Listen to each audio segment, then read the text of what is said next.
Good evening, everyone. Hope we are going well.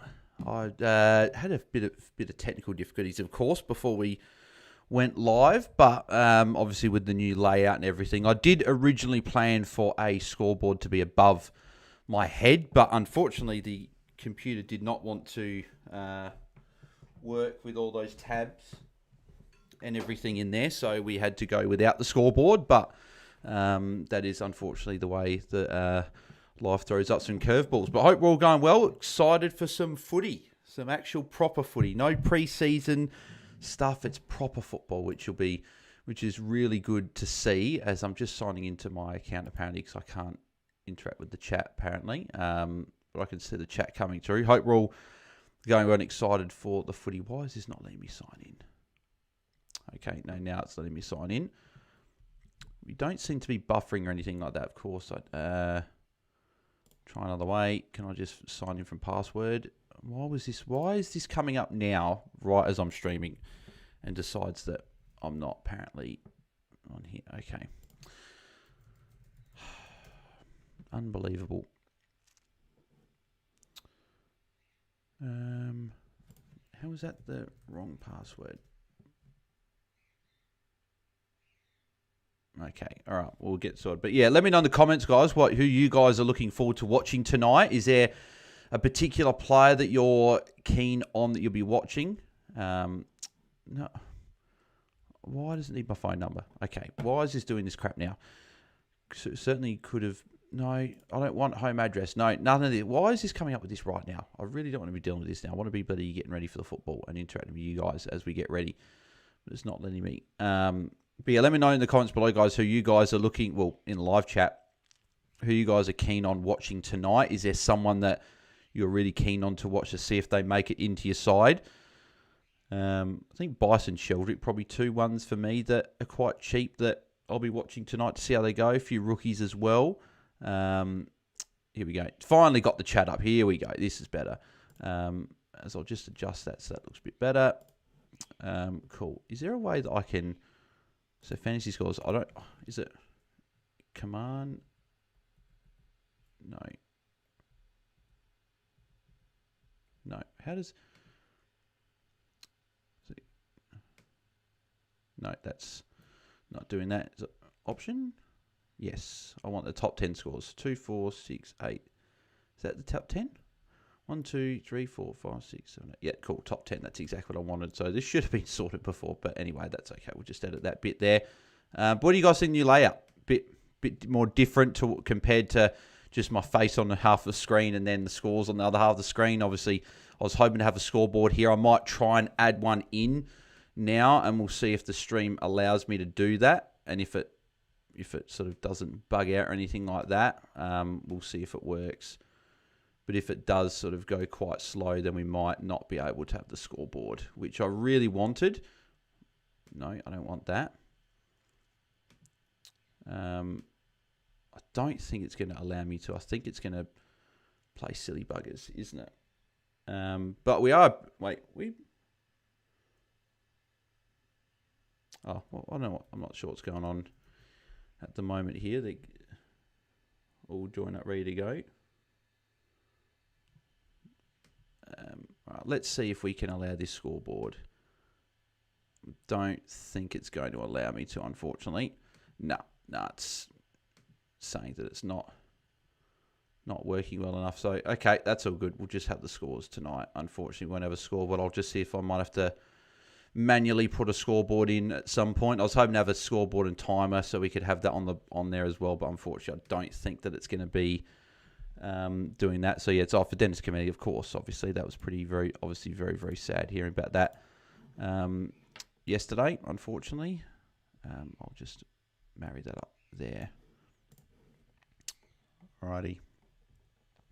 I won't be able to hear any of this, unfortunately. I'll have to go back and listen to this after. Let me... Alrighty, I'll just wait and see what they're doing on the screen here before we continue the chat.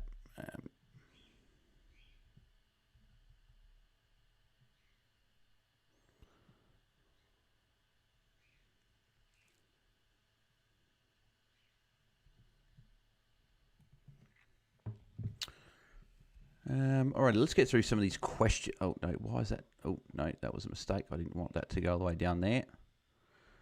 Let's scroll back up there. All righty, let's go through and look at some of these questions here. So, Watchalongs are back, and then Best Before said, who else has a stiffy? There you go. Thank you, Best Before. Appreciate that. Lee Everett, Bailsby sleeping on Max Gorn, no early buy, very unique at 7% ownership, highest averaging ruck last year. Rules shouldn't affect him.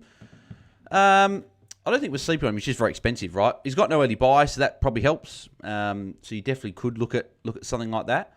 But I'm probably going towards an English or a Grundy tonight. So I'll be interested to see how Grundy goes tonight as well. He's one I'll be watching closely. Elizeno, just want to say I appreciate all the work you do and content you put out. It helps us guys out a lot. Everything fantasy related. Looking forward to another season of Watchalongs. Thank you, mate. Appreciate that. Yes, this week's been very busy. Busier than probably most. We're doing pretty much 2 videos a day.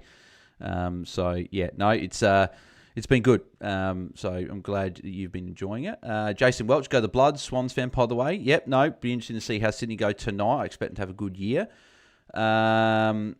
Swans by 20 says, well, yeah, let me know who you guys think will win tonight. Let me know who you guys think will win. I'm going Swans, but I actually went Swans by 20 as well in my tips. So, Player of the Month, Bales says, well, thank you, mate. Appreciate that. DJ, hey, guys, hit me up for any leagues that still have empty spots. Yep, so if you guys got any empty leagues, DJ is there to sort of get involved in those. We are back, says Max Tomo. We are back, says Will. Who do you want to win, says Jason Welch? I'll probably go Sydney tonight. Road to the Tundra, here we go, says Will. Yep, exactly. Road to the Tundra and the hat. That's what we're after. Tim, Windsor and Rochelle, or Petrarca and Blackiston. I would go Petrarca and Blackiston of those 2 combos. Hopefully Boss goes well, says Elizeno. Yep. Watching for players at BAILSDT Shiva drafts. Says Maltesing. Yeah, it's a good point. Yep, Shiva's on Sunday, which will be exciting.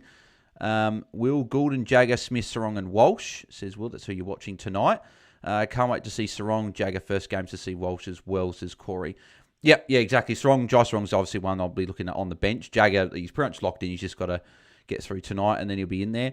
Corey Burge, did my slider survivor draft the other day and couldn't pick my bench even though I had time. Interesting. That's interesting. Not sure why that would have happened. Watching Heaney and Goulden, of course, is Corey.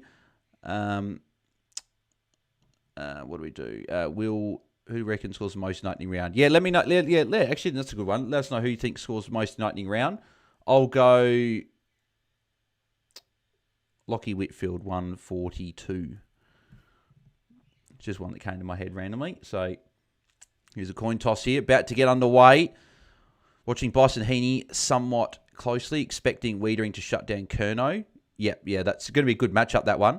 Tommy Gardner, we already know what we're going to get from Errol and Jagger. Yep, yeah, exactly. RP Dennis as well said Tommy. Yep, no, 100%. Yep, very, very sad. Will said the same thing. Footy's back, says Mikey. Who's running Fox with these transition? I've got no idea, Tommy. There will never be another commentator like Dance Committee, says Mikey. No, never will be, I don't think. No, he's very, very special, that's for sure. What do we got? How bloody good is it to see Bales back for Watchalong, says Jay Suts. Yeah, thank you, mate. Appreciate that. Voice the AFL, says Max Tomo. Low scoring Max, says Will. I'm not sure what you mean by that one. Sinji says Sydney. Jordox 0% is going to be interesting, says Tommy. Yep, no, going to be interesting to see where he sits in the pecking order. Sydney is basically Far East Perth, Pavlich, Cox, Warner, says Mikey. Thinking about bringing in Jared Berry, he's looking good in the preseason. I wouldn't. He's a good draft option, Max, but probably not for classic for me. Having his corner kicking guys. I'll go 3. High scorer will be Errol tonight, says Tommy. I hope so. Imagine Whitfield scored 142 Bales. Yeah, be very good. He's sitting my team at the moment, so if Jagger goes 100 plus this week, could we potentially VC him next week against Richmond? Nah, Elizano. I know it'd be lovely to, but we're not looking at VCing him. Obviously, he'll be captains next week, but yeah, I don't think I'd be going there. Lyndon Berwick, g'day Bales, hope you're well, mate. G'day, Lyndon, hope you're well as well, mate. Thanks for tuning in once again. A lot of familiar faces from last year as well. A few new faces as well, which is good to see. I feel like we should be talking about riding Anderson's early fixture for 5 weeks into Goulden after his high will run could honestly make money. I'm more a fan of starting Goulden personally, but you could definitely look at it. Tom Stewart, 150 incoming, says Lee Everett. Don't tempt me, mate. Don't tempt me. Well, I must be behind because we've started. We're underway. So Walsh gets an early disposal. Was that Zach Williams in the CBA? I'm not sure, but Walsh gets an early disposal anyway. So away we go. And Brody Kemp with the first mark. So we're underway. Footy's underway for 2026, which is fantastic. Foster said, how's my team? He's got all the team in there. Sorry, Foster, I don't actually have time, unfortunately, to read through the whole team. Actually, I'll quickly do it now. So Nasai, Dacos, Blakey, Lindsay, Sarong, Grill, Baz Smith. Wait, actually, hang on. Let me just... hang on. There we go. Grill, Baz Smith, Dacos, Dawson, Goulden, Dersma, Bruin, Rouston, Jacob Smith, Grundy, Cherry, Dev, Rob, Darcy, Kerno, Lewis, Sheasel, Rochelle. I'm not sure who's Lewis. I'm not sure who Lewis is in the forward line. I think there's probably a few too many of those big buy players that play early, like Baz and Dacos. I wouldn't have either, but I definitely wouldn't have both. So I'd be changing one of those two guys. Zach Williams starting to centre bounce is interesting. Yeah, I thought that was what happened. So yeah, that was what happened. Mills taking kick-in, says Elizeno. Yeah, it'd be swap between Mills, Blakey, Bice will be the three guys taking them. Who would be a good low option pick in the forward line? Connor Buderick, because he's not very highly owned, but he could be if he goes well. Already a goal, says Max Tomo. No goals yet. No goals as of yet. It's option. I just want to just crop out that side bit there, just so it looks a bit more cleaner. There we go. Alrighty, that's set there, ready to go. Alrighty. But yeah, be very interesting to see. Bloody warning, Miss Darryl, for a handball there. And this last disposal rule is going to last disposal rule was right the first time. It's going to be interesting to see how everything goes this year as well. Let me know what you guys see in the rule changes as well. I'll be interested to hear your thoughts on the rule changes. I like that. I don't know how I've set it up, but it looks like the scores are actually updating without me having to go and refresh them, which is really good, really helpful. Don't have to worry about keep doing that. Karen Shanahan, evening all. Evening, Karen. Hope you're going well. I'm just interested. There's Joyce Wrong with a handball as well. I'm just interested to see how what Errol's split as well is in terms of how much inside mid time, how much forward time, how much wing times you're going to have. There's Grundy with an intercept mark. Good to see early from Brody Grundy. There's Bicey. Bicey's someone I'm definitely interested in if he scores well in opening round. I don't have a round 3 by defender, so I can fit him in if he scores well. So he's someone I'm interested in, along with Kitty Coleman, another name. There's Charlie Curnow there, and that'll be a Marty Marks, and he'll be lining up for goal. Should just double check. I did have a draft league that was running for opening round. I hope I didn't leave anyone on the bench that's playing tonight. That would be really sad. I had Bice on the bench. He's playing. God damn it. Forgot to bloody change it. Oh well. Unfortunately, that's what happens. What a kick from Charlie, says make time. Yeah, it's a good kick. Good hit up as well from him, which is good. So, what do we got? So the scores are beautiful. I love the scores are updating. Don't have to worry about going back and forth between the stream and then and everything, which is good. So, what do we got? 17 minutes in the first quarter. So, sorry, 7 minutes to go in the first quarter. So, I wish I could have the, as I said, I wish I could have the bloody timer up on the screen, but it just does not seem like my computer wants to have the scores and everything on the screen. So, which is a shame. Max Buzz, can we do a live draft on stream? Says Max. It's a good idea. Something I thought about potentially doing next year. I probably wouldn't do it this year just because the season started and just got a bit of content stuff that I've gone through. But it's maybe something next year that I might look at doing as like a live stream mock draft or something like that. But because it's only a week, we've had a lot of other content. I'll say unfortunately, but hopefully fortunately for you guys. Hope you guys have enjoyed all of it that's come through the pre-season. That'd be out of bounds, Mary Trowan.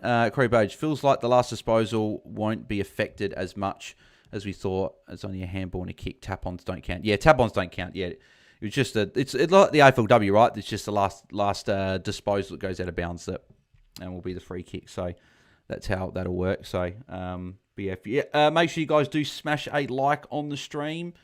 Be very much appreciated. Also, if you are new around here and haven't subscribed, please subscribe. Bicey dropped a bloody mark, but it was Jagger that got the clearance away. But yeah, no, if you if you're new around here, subscribe. We're trying to get to 5k subscribers. There's Bicey again with a handball. Bicey's got a few early disposals, which is good to see. Great content, Bal says Will. Thank you, mate. Appreciate that. And here's Charlie Kerner lining up for goal. See how he goes with his first shot at goal in the Sydney colours. Oh, no. Okay. I was wondering why I sounded quiet, but I had my headphones turned down. Charlie Kerno, hit the post.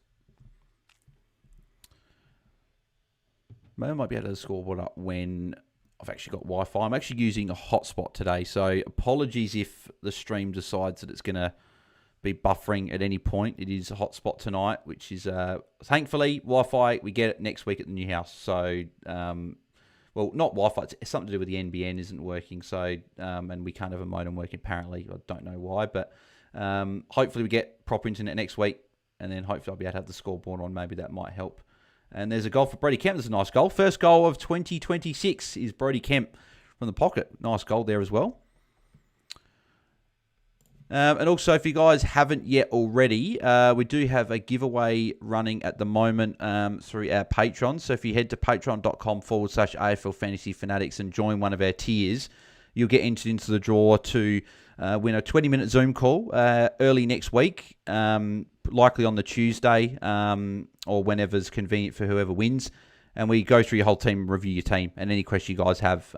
So you'll have a few of the Fanatics crew on there. So if you guys haven't joined that yet, patreon.com/AFL Fantasy Fanatics. And if you join the Super Fanatic tier, you get a double entry. So the winner will be announced on Monday night on our live show for the opening round review. So if you are keen on joining up with that, plus you get bonus content as well on Patreon. You get entered into the open cash league that we've got. So first, second, third get money. The more people we get in, the bigger the prize are. And if we get enough, we might even have fourth and fifth potentially getting a tiny bit of money there as well. So if you are keen, make sure you guys head over there. Be interesting to see how Zach Williams goes off half back. Probably not someone I'm really looking at hugely amount as he gets caught holding the ball by Charlie Kerno. Here's Charlie going for goal from well outside 50. No, it's behind. A couple of misses early for Charlie Kerno. Bit of push and shove between Cripps and Kerno. No surprises there. Who did everyone tip? Says DJ went Sydney. Yeah, I went Sydney as well. Probably by 20 for me was probably a little bit much. Probably closer towards 10, but that's okay. Crazy Watchalong. Carlton this pre-season, they're so much better without Kerno and injecting Ainsworth, Hayward in the forward on that. You have to think their way forward, not just smash down the line. Yeah, it's a good point. Yep, good point. They don't just have to sort of focus on Charlie Kerno. There's, did Grant, was that a drop mark? Is that a goal? Or was it? I thought they hit the post. Well, it's a goal for Hayward, so revenge goal for Hayward straight away. So Carlton got the first two. Carlton, good start. Had Kerno first goal, says Anthony. Oh, so unfortunate, mate. That's very, very annoying. I think a lot of people would have had Charlie Kerno first goal, to be honest.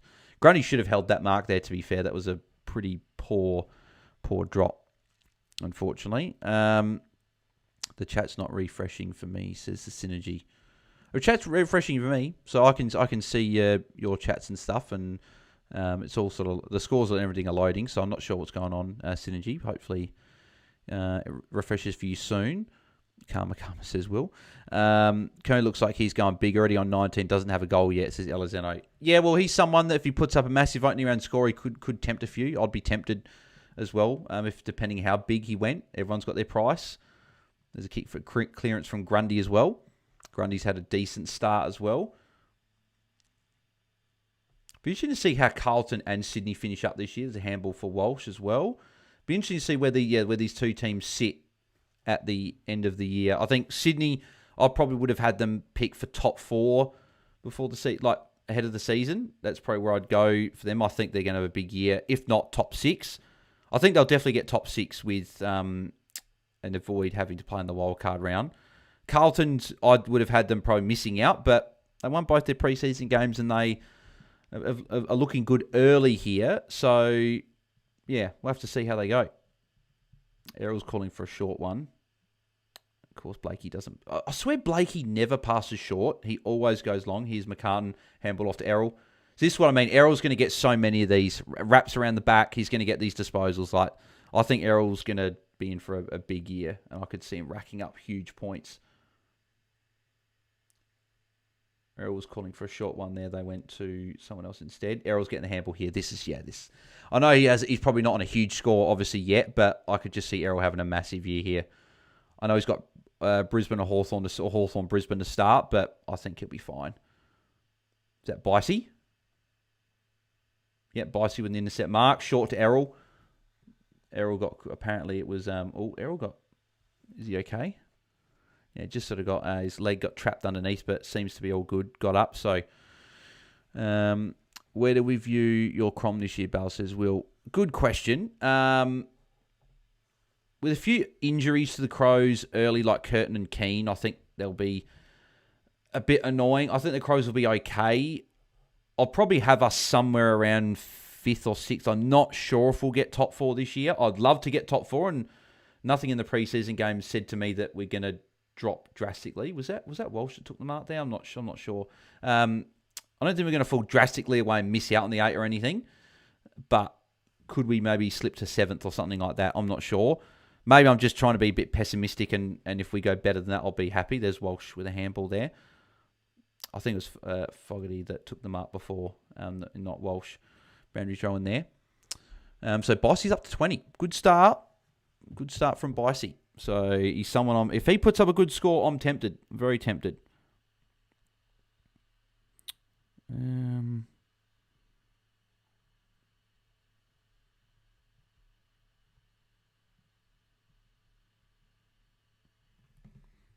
Here's Walsh again. Another handball for Walsh. Walsh had a few early disposals there. Carlton are all over them so far, says Will. Yeah, Sydney will come into the game at some point. Carlton made definitely a better start for sure than Sydney.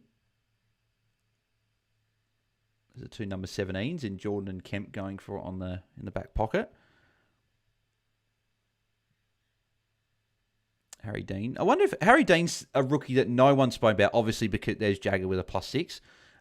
Because he's a key defender, but if he put up a big score, if he put up a solid score tonight, he'd be someone that could be tempted. He's expensive though, right? So he's not a cheap rookie. He's an expensive rookie, but yeah, just someone if he put up an 80 or a 90 or something like that out of nowhere, just someone maybe to put down on your watch list. I think, depending on what other rookies we get, we do have guys like Josh Sarong, and is that him there? There's Josh Sarong with the handball. So interested to see how he goes tonight. Watchalong's had a good start to pre-season, considering he got delisted, re-rookied. He's come back in, starting opening round or their first game of the season. Good job from him for sure to work his way back into the best 23. There's Harry Dean again, +6 coming up. That's probably my end, says Synergy. Yeah, I hope it's your end. I hope it's not my end, because then it's then I've got to try and fix it. There's a Sheldrick with a handball, missed Jai Sarong, unfortunately. I think that's a tackle for Jai Sarong and a kick, so Sarong, a couple of involvements there as well. Here's Jagger, handball for Jagger Smith as well. Does anyone have, there's a Jagger Smith again, who's going to get a kick here. Is Elijah Hollands cheap, or is he like 600-700k or something? There's a free kick against Grundy going to Reedy.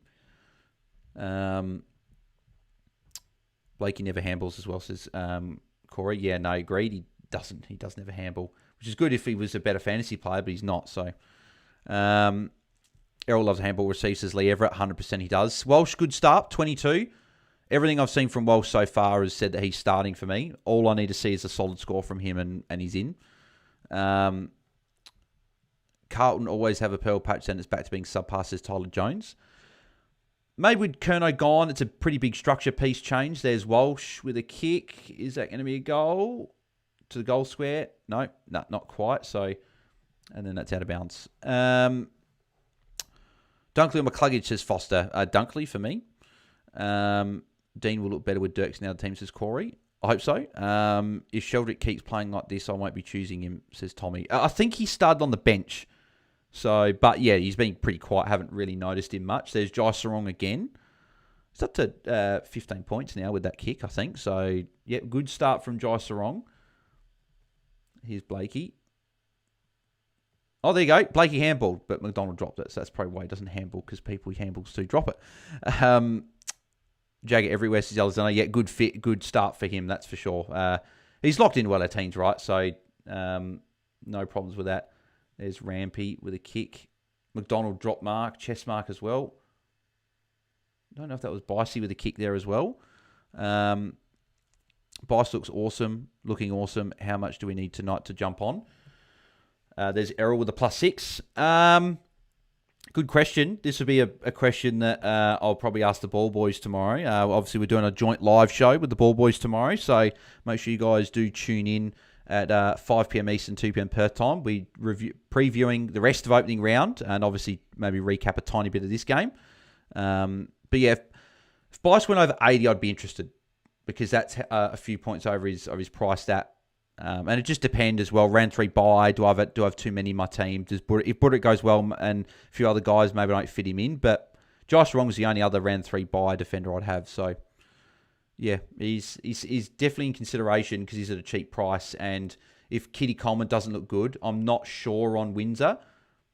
You get the cash in from Bice to start. Worst case is it fails and you can go him across to a Windsor or something. But yeah, it's interesting. Since she says fixed, all good. Don't forget like the stream. Yes, of course. Yep, if you haven't liked the stream, make sure you do click the like button. 799k for Elijah Holland, says Foster. Yeah, it's too expensive. Yeah, I was hoping to be a bit cheaper. Oh no, 668k for Elijah Hollands, says Jay Sutts. 668k. If you put up like a ton or something tonight, then that would be something you could look at. But yeah, probably not. Probably just too much of an awkward price. There'll be free kick to Joyce Sarong, I think. Rank for draft, Sheasel, Dacos, and Nasiah. I'll probably go Sheasel 1, Nasiah 2, Dacos 3. I think that's probably where I've got. I'd have Sheasel pick 1. I think Sheasel's the pretty easy pick 1. I'd definitely have him pick 1. Yeah, Josh wrong with a kick as well. I don't think he gets a point for out in the full. But he got the kick anyway, so he's made a good start.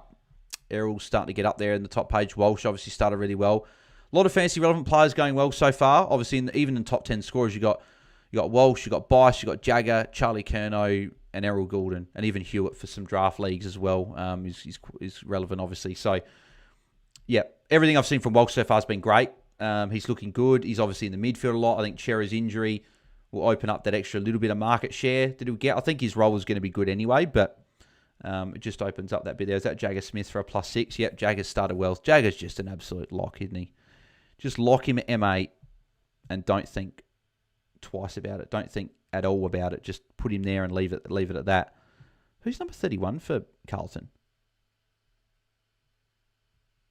Who's number 31? Or am I just completely forgetting someone? I've just never seen 31 for Carlton before. Wicks, you should have given the handball away, mate.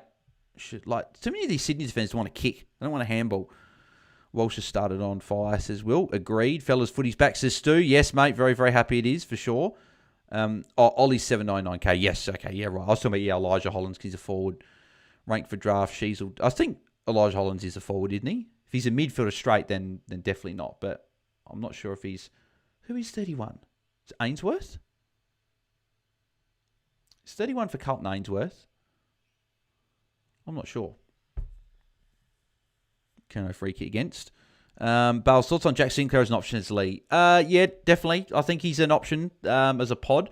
I prefer Whitfield, personally, around the sort of similar-ish price or a little bit cheaper Sinclair is. But I think he's an option. He's a pod. I think Naz in the midfield is going to open up all that market share for him back there. He's going to get all the kick-ins. So he's an option. If you don't have too many round 4 bye players in your team, he's an option. Who's Jagger Smith as Will? Yeah, I think he's been talked about a fair bit this preseason. Jay Sutts, pray to God Jagger gets forward status and slap him at F6 for the year. Yeah, that's a spicy take that he averages 90 and is a top 6 forward. Like, I wonder if that is doable in his first year. And will he play enough forward to get forward status? You'd probably say so, because he's probably going to be the 4th mid in line at Carlton behind Cripps, Walsh, Hewitt. So you'd think he's 4th. which means he's got a chance that's out in the full. That was going to go to Jai Sarong. I've liked the Jai Sarong role so far. 21's a good start for him. He's certainly done everything he needs to. 31's Chesser, of course. Sorry, yep. So thank you, Jay Sutts. Appreciate that. Thoughts on Murphy Reeds is up the crom. He's an option. I just don't know if he's going to be a consistent option. I think he's going to have, over a 5-game stretch, he might have 2 scores over 90 and 80 and 2 scores in the 50s and 60s. I think he's just going to be a little bit too up and down for my liking. So I'm probably not going there, but Tom's keen. Tom's keen. He's a West Coast fan, right? So, and he's number 2 hat. So you could listen to him over me. But yeah, I'm not as keen on Murphy Reed to start with. I'd rather jump on if I see something good. He'd be one of those ones, again, it'd be perfect if he played opening round. You could have a look, see what he goes, and then start with him. But not to start with for me. There's too many other forwards I like in the team instead. So not for me. Josh on most balls on the ground. Bloke thinks he's Caleb, says Tommy. Yeah, he's got the name. Sarong name. Sarong, and the Sarongs do love getting the ball. So, he's someone that I had in my team before the game started. Or did I have him in my team? It was either in my team or he was like pretty much the 31st player in my squad because I put Zeke Yuland back in. But he's like right there. And after seeing what I've seen from this, he'll be back in if he continues on his merry way. There's Grundy with a handball. There's Harry Dean again. He got a handball in there as well. Heaney's been a bit quiet. I haven't noticed Heaney as much so far.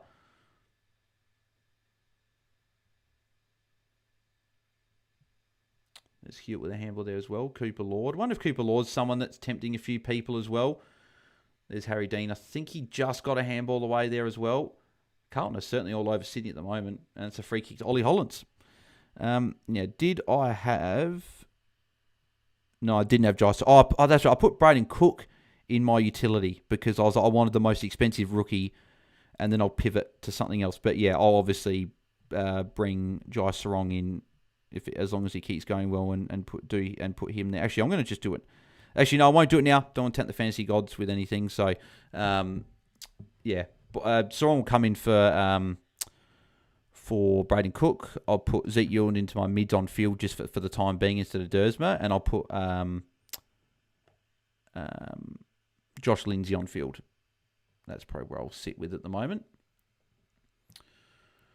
Foster, should I pick Tom Atkins because he was a top tackle for tackles last year? He might carry on. Do you think I should put him in? Tom Atkins for a draft, yes. Classic, no. Not a classic option for me. Grundy, your English R1 says, Will. I'm English at the moment. He just looked way too good in that game against Meek. I think he's going to have a big year, so I've got him at the moment.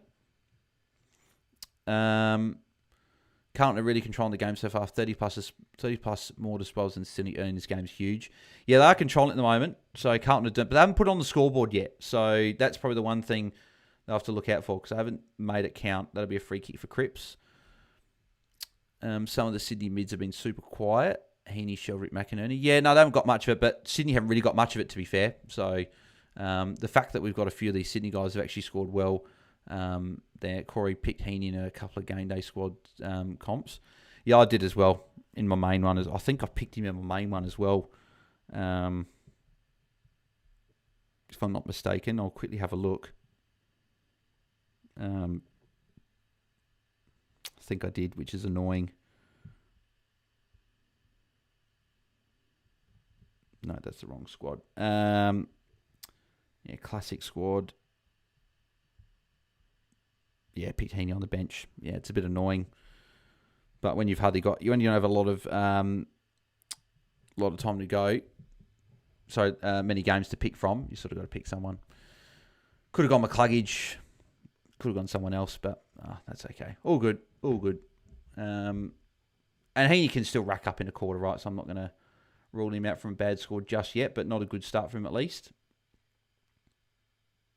Walsh was there for the handball. Doesn't look like Jordan has gone I thought Jordan was going to go to Walsh. Maybe they might do that in the second quarter. Walsh had a good start, so something just to watch for. Where are we up to? That's the biggest. Shank Oates says, Will. Corey, said that before. Elizano, Heaney's even playing much midfield, very forward so far. Yeah, well, there you go. He might get forward status. This might be someone to keep an eye on as someone that does get forward status. That'll be, no, not quite a tail for Jordox. Thought he might have got one there. Sydney have just not had it in their forward line. It's been all in Carlton's forward line the whole game. I'm a bit surprised by this start. I certainly thought Sydney would have made a much better start than what they have so far. They just haven't used it well coming out of the defence. They've been turning it over a lot, and it's out of bounds again. And you could always have a big second quarter. Yep, exactly, Will. I wasn't sure on Baz playing. That's why I picked Heaney. Yeah, I picked Baz in mine. Could Darcy kick 10 goals in a game this year, says Foster. Yep, yeah, he could, for sure. Yep, yeah, he definitely could. And kick some goals, says Will. There's Errol with it. Harold, what are you tapping it on for, mate? We want points. We don't want tap-ons.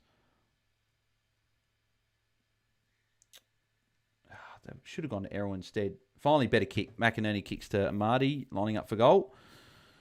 Walsh looking like a must-have at this point. Not much more we need to see, says Tommy. I partly hope he doesn't go huge because I don't want everyone jumping on him. The only thing that's tricky with him, right, is the fact that we'll have Jagger Smith, maybe Tanner Bruin and Sam Walsh. It makes it tricky to pick all three. But if all three look good, I'm not going to not pick all three. Tanner Bruin is well placed for Geelong. So that's all I need to say with that one. His role just could change at any point. So hopefully he has a good game. But if he doesn't, it makes picking Walsh very easy. Because you're just replacing Jagger Smith with a rookie that week. It's fine. Then you bench Walsh for a mid-rookie that week. Maybe you get 2 looks at it if you've got a couple of mids there as well. Especially in your utility or a defender mid. So Goat Mountain. Who are we picking? Sam Taylor or Tom Stewart? BAILSDT? Good to have you back, mate. Thanks, mate. Appreciate that. Well, it's got to be Tom Stewart, right? Because Sam Taylor's not playing. So, yeah, you got to lock Tom Stewart in. Tell you what, I'll pose this to the ball boys tomorrow. What would be the score that would get Tom Stewart be talked about as a potential option? Round 2 bye. Not many defenders got that bye. I wondered, would like a 120, a 130. A 130 would definitely get me interested. For sure. I don't know how low I'd go to be interested. But I think Jay got a handball in there as well, by the way. There's Mills with a handball as well. Anyone interested in Mills at all? He's not on my list of targets, but someone I've looked at. Well, every now and again, but not really. He hasn't been someone I've hugely been keen on. 120 plus is Elizeno. 80 plus from Will. We're really keen. 100 plus. A few people saying 100 plus for Stewart. Would they get them interested? Robot got bumped off the ball then. There's Jagger. Jeez. Jagger's already on... is he 30 or 27 points with that kick? There's Mills. Turns it over. See, another turnover. Sydney just struggling to move the ball from their D50 to forward 50. They're turning it over so much between the arcs that they're just not getting it forward. That's why they've hardly had any shots. And that'll be quarter time. Quarter time of the first game of 2026. I feel like Humphrey's more likely to pop than Stewart, says Tommy. Oh, I'm not sure. I actually felt like Tom Stewart would be a better option than Humphreys, just because Humphreys is way too up and down and doesn't really rack up those marks, whereas Tom Stewart does. But I feel like Stewart isn't a better pick than Humphreys, and Bruin looks like he hasn't had his old role, says Corey. But yeah, that first quarter, let's go through these scores. So Walsh, good start for him with a 34. He's done everything I need to see from this first quarter, so he's sitting in that midfield for me, very almost locked in at the moment. Paddy Cripps, good start for him with 31. Jagger with 30, good start as well for him. He's going to just if he puts up a big score tonight, his cash gen to start the year is going to be absolutely massive. Kemp, good start with 30. Wiedering, 27, along with McGovern. Lewis Young, 26. Jordox, 25. Good start from him. So he's someone as a rookie that a few people have got in their sides. He's definitely, as I said, he wasn't in my team just for this game started, just because he went for Zeke Yulin to put him in. But that's only because I just I'll pick the most expensive guy in utility. And if I go down for someone, I'll do. And at this stage, I'll be going Sarong in my utility or putting someone else in utility. But he'll be in the team. Cooper Lord, good start, 24. Mackay, 23. Let's have a look at these fancy relevant players. So Bicey only didn't get a quite back half the quarter, but 23 for him. Hewitt on 20 as well. Errol 19. Not a huge start for Errol. But Sydney haven't had a lot of the ball. That's probably a big reason for that. Brady Grundy 19. Harry Dean 19. Who else we got here? Zach Williams 16. Kerno 16. So Kerno was really quiet after that good start. Chad Warner 14. Pitney 14. Reedy 13. I really wish they went solo ruck, but who else we got here? Mills only on 10. Elijah Hollands 10. Heaney 10. Sheldrick 8. So there's some low scores for sure in that. So I actually like doing this. It's a lot easier, and I think probably a lot better for you guys to just see me scroll down. You guys, it's a lot easier to see just the scores, no fluff, no other stats, just the fantasy scores, which is good. So yeah, Walsh stocks up for sure in that quarter. Jagger Smith obviously was locked in anyway, but Josh Sarong's probably the big one for me that's gone. Yeah, I'm way he started was good. Foster says, could Darcy kick 10 goals in a game this year? I think I answered that one before. I said, yeah, I think he definitely could. He's one of those guys that could definitely do that. Jagan might be in that breed of Dacos and Cheese where he stays all year, specifically if he gets forward status, Jay says. Jay starts. Yep. Yeah, could be. 100%. Yeah, he could be in that mould where he just does enough that you just don't trade him and he stays. So I hope he gets forward status because he'd be year F6 and locked in, right? And that's probably why... At the moment, I'm not sure if I want Buderick at F6. But then again, it's like where you can trade one of those forwards to a mid, put Jagger forward. So maybe that helps. So maybe that's a good thing while you start it. Bales loves a cheeky Tom Stewart pod pick, says Lee. Yeah, don't mind Tom Stewart. Jay Sutts, yeah, I said it before. Sam Walsh versus Richmond could be 120 plus as well. And that's why I'm keen on starting Sam Walsh as well. Because if he scores well tonight, he could be priced close to 100 by the time his buy comes. And I'd want to be on before that. Corey Badge, and it's good updating as well, says Corey. Yeah, it's because like on the screen, I've got the YouTube chat on the far right of my screen. OBS obviously running the stream in the sort of back there, and I've got like a little sliver of where the scores are, because the computer's recognizing it as open, it updates it automatically, which is fantastic, right? So it's good. I played around with it, and it sort of I only noticed it really tonight doing it, so I'm pretty happy with that. Mills only had 34% TOG, very weird, says Elizeno. Yeah, the ball can get stuck over the other side of the ground, the SCG, so his players can sometimes get caught out on the bench a lot because it can sort of get stuck on a wing, so that would probably be a big reason why that was. Goulden out, Dawson in, you know what you want, Bale, says DJ. Oh, I really want Dawson to start Dawson, but I'll just keep coming back to, what would Lemon say? What would Lemon do, right? He's the guy that's finished top 400 in the last 5 years. I want to be doing stuff like that. I want to be getting hats and everything like that. So would he start with him? No, probably not. So that's why I'm probably not going to start with him and try and take my bias out of it. But I'd be tempted if Goulden put up a dud and say one of the other options wasn't there or whatever, then yeah. I reckon Jagger's the coming of Nick Dacos. Maybe won't be as good, but he'll be a very handy footballer, says Will. Yeah, he's looking pretty bloody good already. So, yeah, he's certainly someone that's going very well. If you are tuning in as well, make sure you smash a like on the video. Subscribe if you haven't already. 5K subscribers, our next big goal. We're all well on our way. We're, I think we're just over, 650, 660 away. So if you haven't subscribed yet, make sure you do. That's our, hopefully 5K before the end of the year. That'd be pretty good. So... Limits, hey Bales, hey lads, welcome back footy, welcome back Watchalongs, welcome back Limits, mate. Hope you're going well. Thanks for tuning in. Tim, would you prefer rookie in F6 or none? I'm still tossing up, Tim, where I'm going with that. I've got no rookie at F6 at the moment, but I've been tossing up every now and again. So give me 2 seconds, guys. I'll be back in 2 seconds. Give me 2 secs. I just need to duck out for a sec. Hang on.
Sorry, guys. Just had to connect. The internet was having troubles with the other TV out there, so just had to connect that. But all good. Errol with a tackle. Good to see.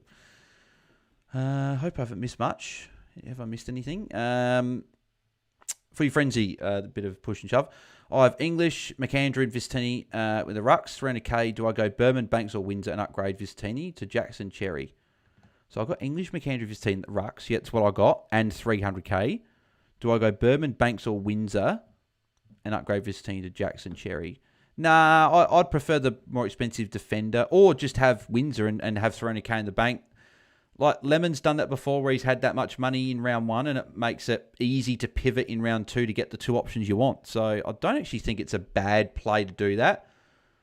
But then again, when you're restructuring, maybe you find another option you like, maybe that 300k becomes useful, right? So I would stick with... Oh, Sarong copped a bit of a heavy hit there. I've got English, McAndrew, Vistini as my rucks at the moment. So I'm pretty keen on those at the moment. There's Jai Sarong with a handball.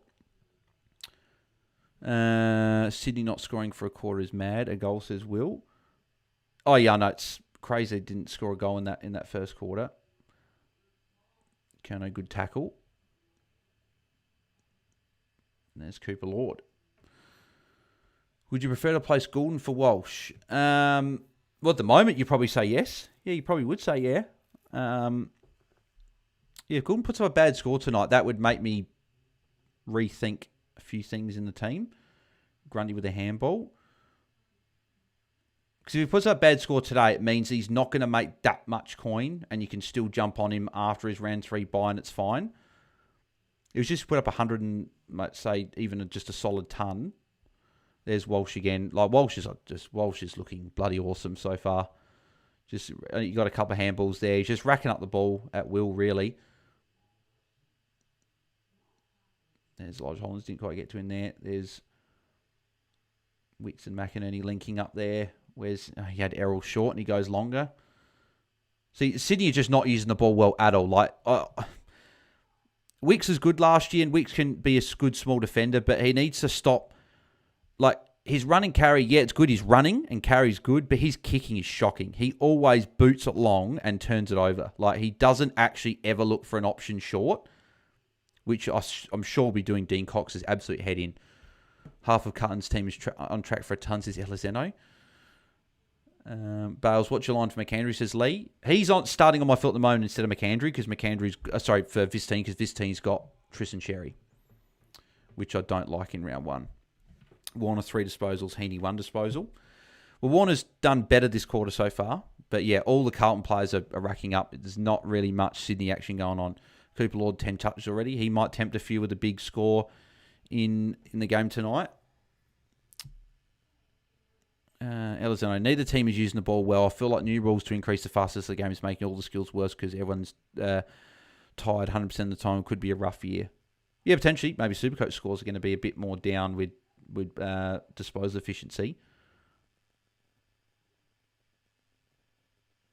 We'll just have to see how it goes. And Will Hayward marks, lining up for another goal.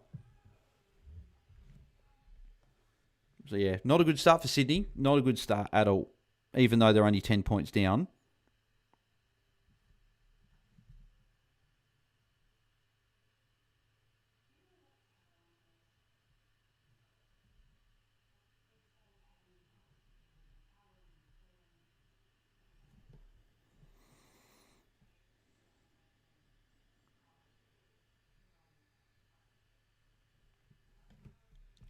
Can we have McAndrew at R2 and a red dot at R3, says Will? You can. It just means if something does happen, you'll just have to fix it. And you'll have to trade a premium to fix it, probably. There's Josh Sarong. Didn't take the mark. Got the handball away, though. Don't think he would have got the tackle there. There's Mills to kick. See, Mills just on the boot. Bang. Like, turn it over.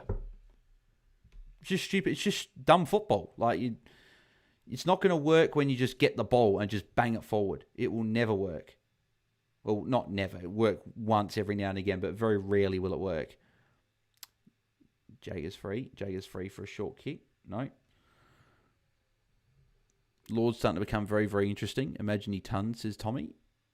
Yeah, just the only thing is the early buy makes it tricky with him in a way. In a way, it's good, right? Because his cash gen will be good. But if Tanner Bruhn goes well as well, I don't think you can. You definitely can't have both. And Walsh and Jagger, they've all got the same buy. So it would only be really if, say, Bruhn wasn't good, you could look at maybe Cooper Lord to start with instead of Tanner Bruhn. But I wouldn't want to go any more than that. But then that's 3 Carlton mids. That feels like a lot. I know Jagger's a rookie, but feels like a lot. There's Jagger again, another handball. Just doing as he pleases. I think he's up to 35 now as well. Blakey, you had Errol for a handball and you decided to take the tackle on. Absolute peanut. Heaney handball. Here's Errol. Errol got the handball away.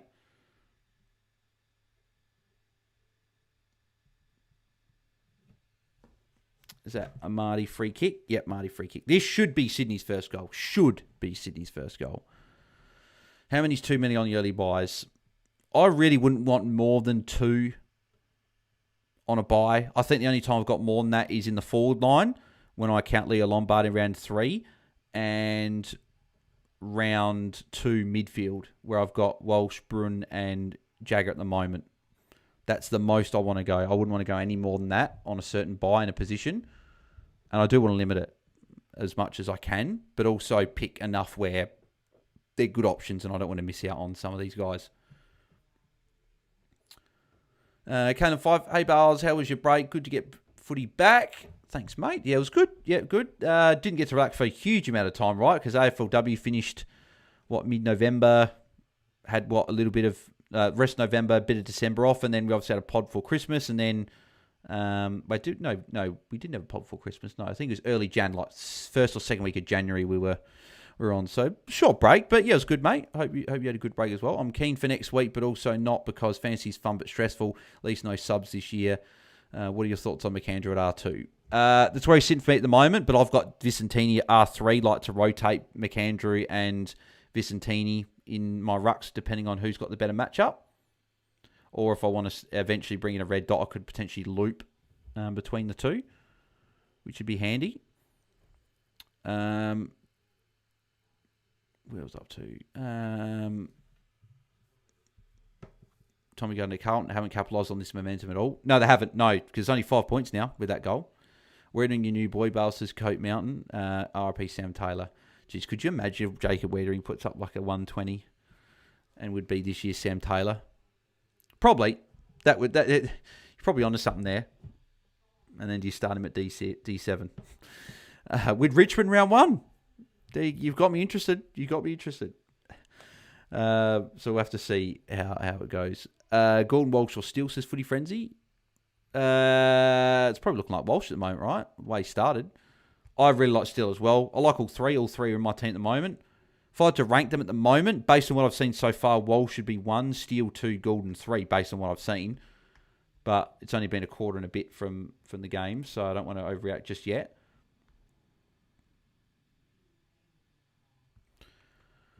We'll buy it because that enables me to have no rookie on field and forward line like Sheasel, Track, McDonald, Flanders, Rochelle, and Filippo. Let's talk motorsport. Hello, sir. You look familiar. Not sure why. Thanks, Daniel, mate. Appreciate that. Thanks for tuning in. If you guys got some good content over at Let's Talk Motorsport. So if anyone's keen to, if anyone watches motorsport, F1, supercars, or anything like that, go check Let's Talk Motorsport out. Got some really good content. They've got some live streams as well. Some watch-alongs, doing some watch-alongs for motorsport. Very much like this. So if you are keen on your F1, I'm definitely in F1 this year. So I'm addicted to that. So I'll be watching this weekend. So make sure you guys check Let's Talk Motorsport out.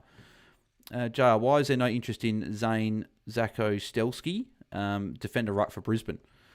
Well, there's not, because he's in such a stacked team, right? And Draper is going to come back. So like he'll just get replaced by Draper. But if he put up a big score, I'd be interested in a way, maybe at R3, because then he'd become a red dot. But I'm not sure. The job security just doesn't look good at all. Doesn't look good. But he looked good in the Pracky game, though. But he won't have as much ruck time with Darcy Fort back in. Rob Siver, wow, 9 blues before we get to one of my swans in AFL Fantasy points. Yeah, it's not looking good for Sydney at the moment. Haven't scored many points, but Jai Sarong's definitely playing very well at the moment and getting heavily involved. which is good to see. He's certainly a rookie that will jump on if he's looking like this. We never learn Jordox wise words, says Goat Mountain. Yep, no, that's a good point. Let's talk motorsport. Danny Rick drove a 888 Mustang yesterday and Oscar in Cam Waters' car. Awesome. After maybe, is there a video or something like that, Daniel, for that? I might have to check that out maybe tonight when this game's done. That's pretty cool. Ricardo. Imagine Daniel Ricciardo in supercars. That'd be pretty cool. Not sure if it will happen. Maybe Bathurst, or maybe he's a co-driver, but it'd be pretty good. Corey Blackledge. It'd be good to actually see Daniel Ricciardo, Max Verstappen driving a Red Bull car at like Bathurst or something. That'd be pretty cool. That'd be like everyone's dream, I think. Seems like Pappy not playing much as Corey. It looks like he's dealing with an injury or something. I'm not sure exactly what it is, but he seems to be struggling a bit. Here's Grundy. No, didn't get it. Is that Papley there? There's Papley there. That could be 50. Bit of a late bump. Jeez, it's probably a bit stiff not to get one there. Jordan tagging Walsh's Goat Mountain. Aussie moved to him now. That was my worry that if he started well, he might do that. So, okay, that'll be interesting. Josh Wrong now on field says Will. Nah, not with Brisbane round 1. Or Hawthorn round 1. They got 1 and 2, but they're both tough matchups, so I wouldn't be playing him on field round 1. Would you have Caldwell and 1 and Goulden, or just one of them? I probably like just one of them at the moment, but there is a world where you could have both. Obviously, we need to probably see a bit more from Goulden the rest of this game. Another behind for Sydney. 1 goal, 6. Do you still have Parrish in your team set up the Crom? Yep, still sitting in there for me. Steve-O, rank these midfields in drafts. Saligo, Harley Reid, Ollie Dempsey, Fiorini. Who would I have first?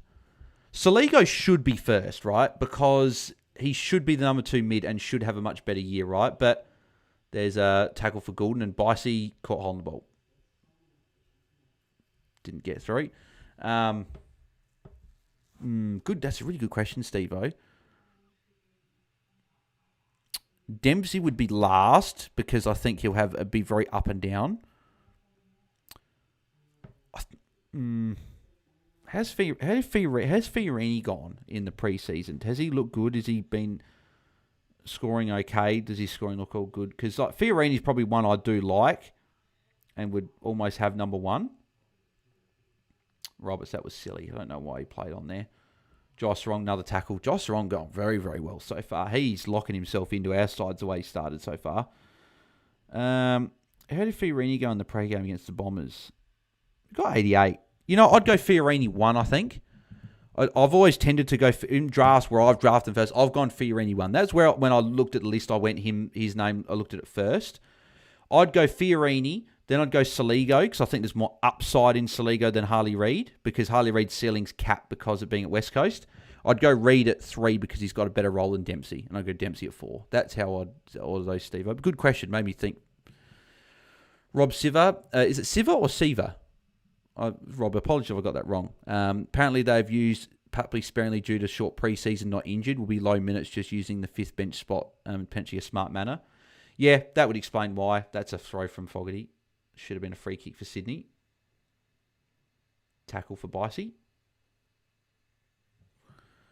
Thinking of starting Lord instead of Walsh, says Tommy. Yeah, you could do that. Makes it easy to cover because you're not having a premium guy on the bye.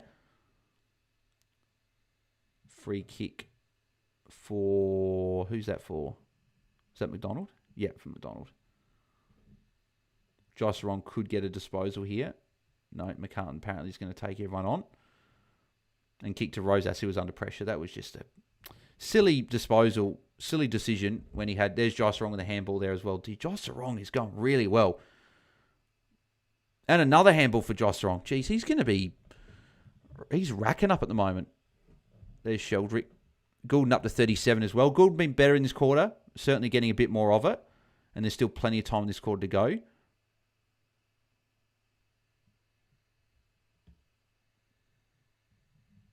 Blake, is that Errol? Errol's got deep forward.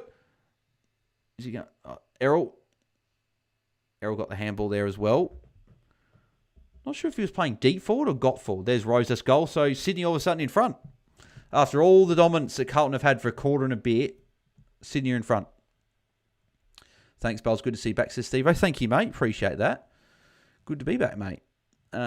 Is Lord an option? Also, Jagger I picked up in draft says red lighting. Lord's an option, yeah. Yep, he's an option. He's started well, so someone to be looking at. Josh Sarong, top scoring player of the game, 50. He's putting himself into... The only thing with him going so well is he's going to be in everyone's team, right? That's the only bad thing with these rookies in opening round is if they score well, he's going to be in everyone's team. So, apologies if I missed any chat as well, by the way, going through. BAILSDT says, well, thank you, mate. Appreciate that. Josh Sarong looking very good. Nice roll, says Lee. Sarong on field option, maybe. Not with Hawthorn Brisbane, I don't think. But if he puts up a big score, you probably would trust him more than some of these options, to be fair. So it is an option, depending on what he does. They showed stat early in the first that Sydney played on 40% to Carlton 6.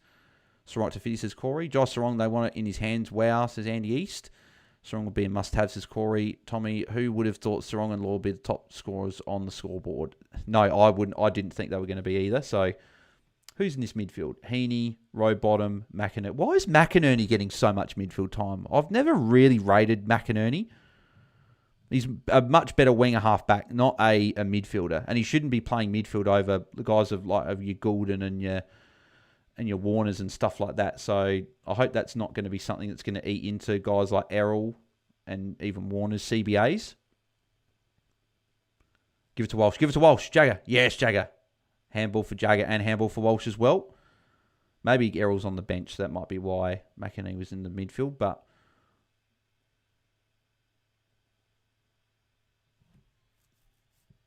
Wicks again trying to kick it but got knocked out of his hands. Really doesn't make very good decisions, does Sam Wicks? He's a good defender, but he's not a very good decision maker with ball in hand. Yeah, Errol must be on the bench because I don't see him at all on the ground.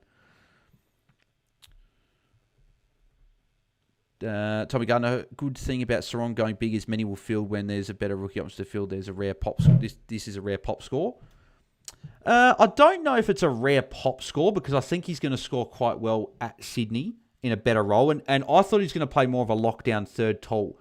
But if he's playing on a wing, there's going to be chances for some big scores, but they will fluctuate being a winger, right? So it's great for cash gen, and I'm still more keen probably to put him on my bench, but could be someone that people have confidence in at D6 if he puts up a good score. So you're right, maybe some people will be tricked in a way of just locking him on field.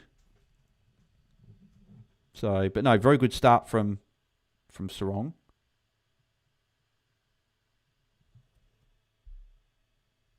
There's Josh Sarong. I don't know if it was a mark, but he's certainly got a kick there. So,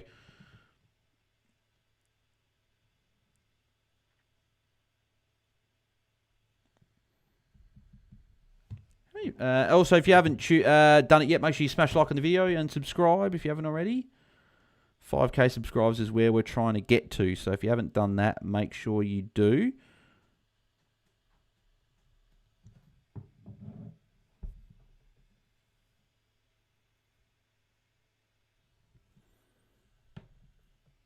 Yeah, hopefully Errol comes back on for the last few. He should come back on for a few more minutes. I'd like to see on at least 50.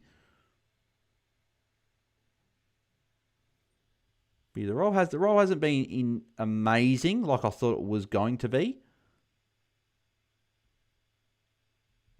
But I don't want to overreact for one game, right? I want to just trust the preseason research. I don't want to take him out of the team just because he hasn't had a good start. But when we're trying to fit these guys in, Heaney looks a bit sore. What happened? What happened to Heaney here? Oh, got a knee in the head by Florent. Accidental, but it's funny. It's accidental, but the way that they showed the slow-mo replay, you could see Florent looking down at Heaney and then look up and then knee him in the head. So, like, on the replay, it looks like he deliberately did it, but he didn't. Like, was that... Well, I'm pretty sure it was accidental. He certainly didn't really have a lot of care with Heaney's head, but Kemp HIA says Corey. He might be in cuss this time. I think he's okay. He's just a bit sore, I think.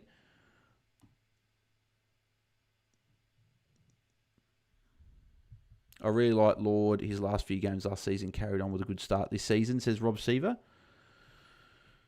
Yeah, and that's why he's potentially a few people are interested. And there's a goal for Ainsworth, I think. Was it Ainsworth? Yeah, I think Ainsworth kicked the goal. So his Bugs a good D5. Yep. I've got him at D4, but he's a potential at D. I prefer him at D5, I think, but D4 is still good as well.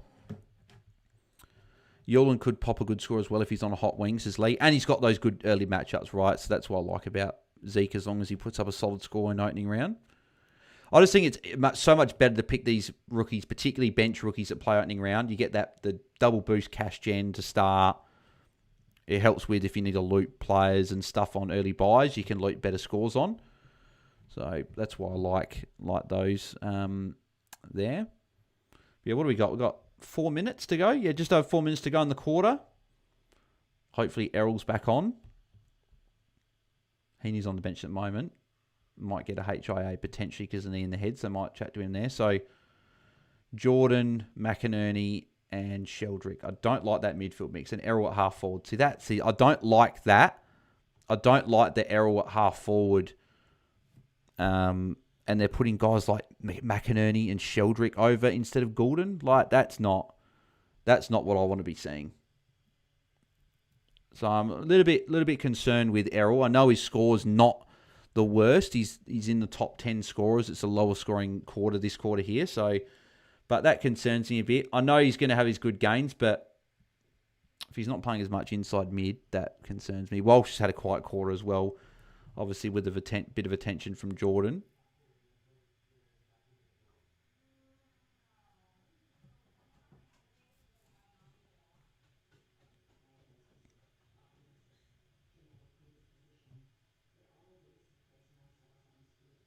It might mean that Warner and Goulden might get forward status. So here's Errol with a handball. Lloyd should have given it back to Errol, I think, not just bang it long up to a 1-on-4. Like, they might get lucky here. No, Kerno, it's going to be another behind. No, Chess is going to mark it. Deruxa Cooks is Goat Mountain. Yeah, well, the thing that I guess is I was hoping that Grundy was going to go well here. I was hoping he was going to go well because it would mean people would make a decision between English and Grundy. Whereas if Grundy puts up a poor score, everyone's going to go to English, and English is just going to be in so many teams at R1. So it's just going to mean English is going to be a boring pick. He's just going to be someone everyone's got. Goulden and Heaney are playing too much forward for my liking, says Alexander. Yeah, I haven't liked. They have played a lot more forward than what I've liked, and they're playing guys that I don't like rate anywhere near as high as Goulden and Heaney. Right? They're playing guys like McInerney and that in the mids. There's Goulden with a handball. Like, Goulden's still going to play around the ball. Like, I'm not concerned for his scoring per se season long. But to start the year, maybe he's not going to go as well as what we probably thought. And then he might have a few more CBAs in the second half and look much better. But it hasn't been great so far from what I've seen.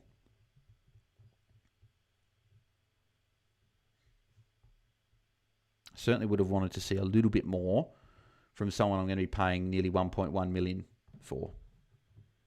But he's up to 43, right? So his scoring's not terrible. And Carlton have dominated a lot of the ball. So he's still scoring okay, but redlining, I got Jackson right at the start, and his ownership since then has gone from like 4% to 30%. Yeah, Jackson's very highly owned, so I think that people are going Jackson because they don't want English for the early buy. But I think with McAndrew there now, English is going to be in a lot more teams, and maybe Jackson won't be as much, but I guess we'll see. But yeah, ticking down, under 2 minutes now until half-time. Pitney lining up for goal here as well. Really annoyed that Carlton are doing this Pitney-Reedy combo. Like, pick one. Like, because I feel like if Pitney was solo, he could have been an option at R2 if he had a good score in opening round solo ruck. But sharing with what's his name, Reedy, just means both are just not options. Pitney goal. Carlton out. Back out to a, 9-point lead. Like, something to Pitney, Reedy would be an option, but I don't like either. Grundy having a mare of a game, says Tommy. I'm not sure what he's on, actually, but I'll check very, very shortly when we get to half-time. Looks like Heaney's going down for a HIA, which is annoying. So my game day squad's already cooked, and we're into the first game, which is fantastic.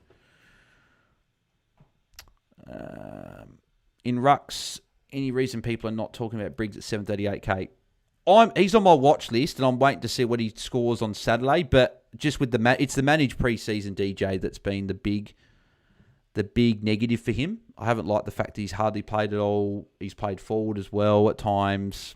Haven't loved that. Yeah, he's going down for HIA. Well, I think he'll be okay, but he's going down for HIA, so he won't be playing the rest of the quarter. Was Gordon in that CBA? I didn't actually see. I was too busy looking at Heaney and then looked at the computer, so I missed if Gordon was in the CBA. I'm assuming he was because... I think he was because he's in the middle of the ground. So if anyone saw that CBA, was Gordon in that CBA? I could rewind it, but I am live, so I just prefer to keep it going and not worry about it. So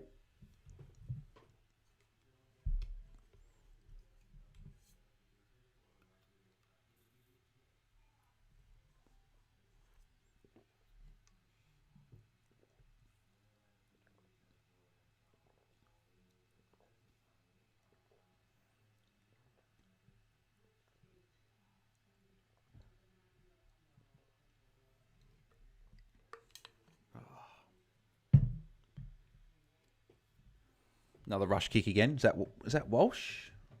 Or is it Laura Chesser? No, Walsh. You can see the way he kicked the ball. Walsh +6 gets him 50 at least at half time. That's a behind for Carlton as well from Hayward. I'm keen on Gawn trying to be different than just picking English as Lee Everett. He doesn't have the early buy as well, so it could work. I just worry, another year older, Bicey with a kick in as well. Bicey's been quiet. He had a good start, and I was excited, but he's been a bit quiet since then. So I feel like with Bicey, I wanted a big score this week to pick him, but with the fact they got Blakey, they got Mills, they got some guys there, I'm probably not as keen. Half-time as well. Half-time is upon us, and we're here. So low-scoring fantasy game. It was a high-scoring first quarter, but that last quarter was very, very low-scoring. So anyone have Brody Kemp on your bingo card as the top scorer at halftime, or equal top scorer? Ollie Florent, 55 as well. Then you got Sam Walsh, Jai Sarong, Cooper Lord, all in 53. Walsh is still fine. I really just wanted a ton from this game, from him, and a good start. So the fact that but Errol's only had 8 disposals. That's, yeah. Anyway, Hewitt 50, Wearing 49, Gordon's on 43. So like the score's not terrible, but we wanted more. Pitney 42, Jagger 41. Jagger's fine. He's doing what we need to. He's good. McInerney 36, Holland 36, Cripps 36, Grundy 35. Low score for him. Mills 34. Warner 31, Bice 31, Sheldrick 30, Elijah Hollands 29, Harry Dean 27, Reedy 25, Roberts and Heaney and Kerno all 22, Zach Williams 21. Yeah, so some low scores. Obviously Heaney's quite low as well. Really annoyed to put him in my game day squad. Really wish I didn't now. Went a little bit different. I thought maybe McCluggage won't score as well, but yeah, a bit of a mistake by me, but what can you do? Sinclair on the site or both? Lol says Tommy. I'm neither at the moment, but I'd prefer Sinclair over Nasiah because he's cheaper. I think there's a tiny bit of value on Sinclair, whereas I don't see any value in Nasiah at all. And I don't want to start any fair or fully priced premiums that have got an early buy. So that's why I'm not going for an Asai or a Dacos or a Baz or a Bont or anyone like that, just because they play, they have a buy early, so that's why I'm not as keen. Grundy's getting bullied by Pitbull, says Will. Sarong, 95% tog. That's good to see. 95% tog from Jai Sarong. I've seen enough from Jai Sarong. I'm making that little shuffle. Because I was never sold on Cook anyway, right? He was in there just because he was the most expensive. But I'm going to put Jai Sarong instead of Braden Cook. And I'm going to put Jai Sarong on my defender bench. And I'm going to put Zeke Yewland into the mids instead of Willem Dersma. So it's just Lindsay on instead of Willem Dersma, but the better rookie that I wanted there. Which means Tom Blamirez goes into utility. And then swap Zeke and Willem Dersma with Dersma being emergency. Which means I've got 146k in the bank. So got a bit to play with there.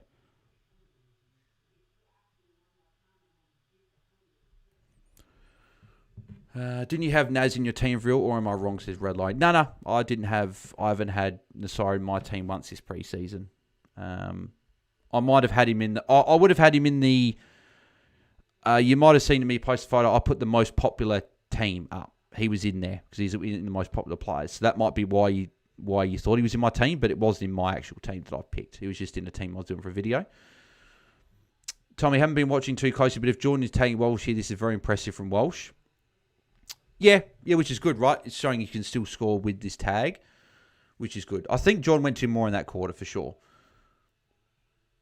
Where was I up to? Went back and checked. I think Gordon was in the CBA, says redlining. I'm just interested to see what his CBA percentage is at the end of the game. I'm interested to see what it is. Gene, what about Will Ashcroft? Nah, I don't see the upside. Like, if he was guaranteed to be a top 2 CBA mid, top 3 for Brisbane, I'd say yeah, but I still think he's 4th behind Dunkley, Neal and McCluggage. I think they like him as that half forward roaming around. Why would Brisbane change anything from last year when it worked? So that's my worry. Would it shock me if he went over 100 and had a big year? No, it wouldn't. But not as a starter. Alexander Heen just reads, suppose we've reached his early buy. Yeah, that had a lot more to do with the fact he got the HIA. But yeah, he played forward a fair bit. Will Bite, if you told me Sarong was Sydney's top scorer in fantasy at halftime this game and the 3rd highest in the game, I would not have considered it, says Will. No, I don't think many of us would have. Corey, I'm waiting for round 0 data to make my team this year. Yeah, and that's what I mean, right? We'll get all the data once round 0's done, and then we'll see where everything comes out in the wash, and we'll see where we go from there. So, if you are enjoying it, make sure you do smash a like on the video, subscribe if you haven't already, and also head to patreon.com/AFL Fantasy Fanatics for our giveaway. 20-minute Zoom call with the Fanatics crew reviewing your team ahead of round 1. It's the only time you'll be able to get a number of us Fanatics looking at your team, and it's the perfect time, round 1 on the horizon. The time you can make unlimited changes. So make sure you do head to Patreon as well and check it out. So if you guys got any questions for fantasy or football or just anything in general, put them in the live chat. Happy to chat through all of them with you throughout the rest of Watchalong. Just go through. I just got some messages, so I'll just quickly reply to a couple of these.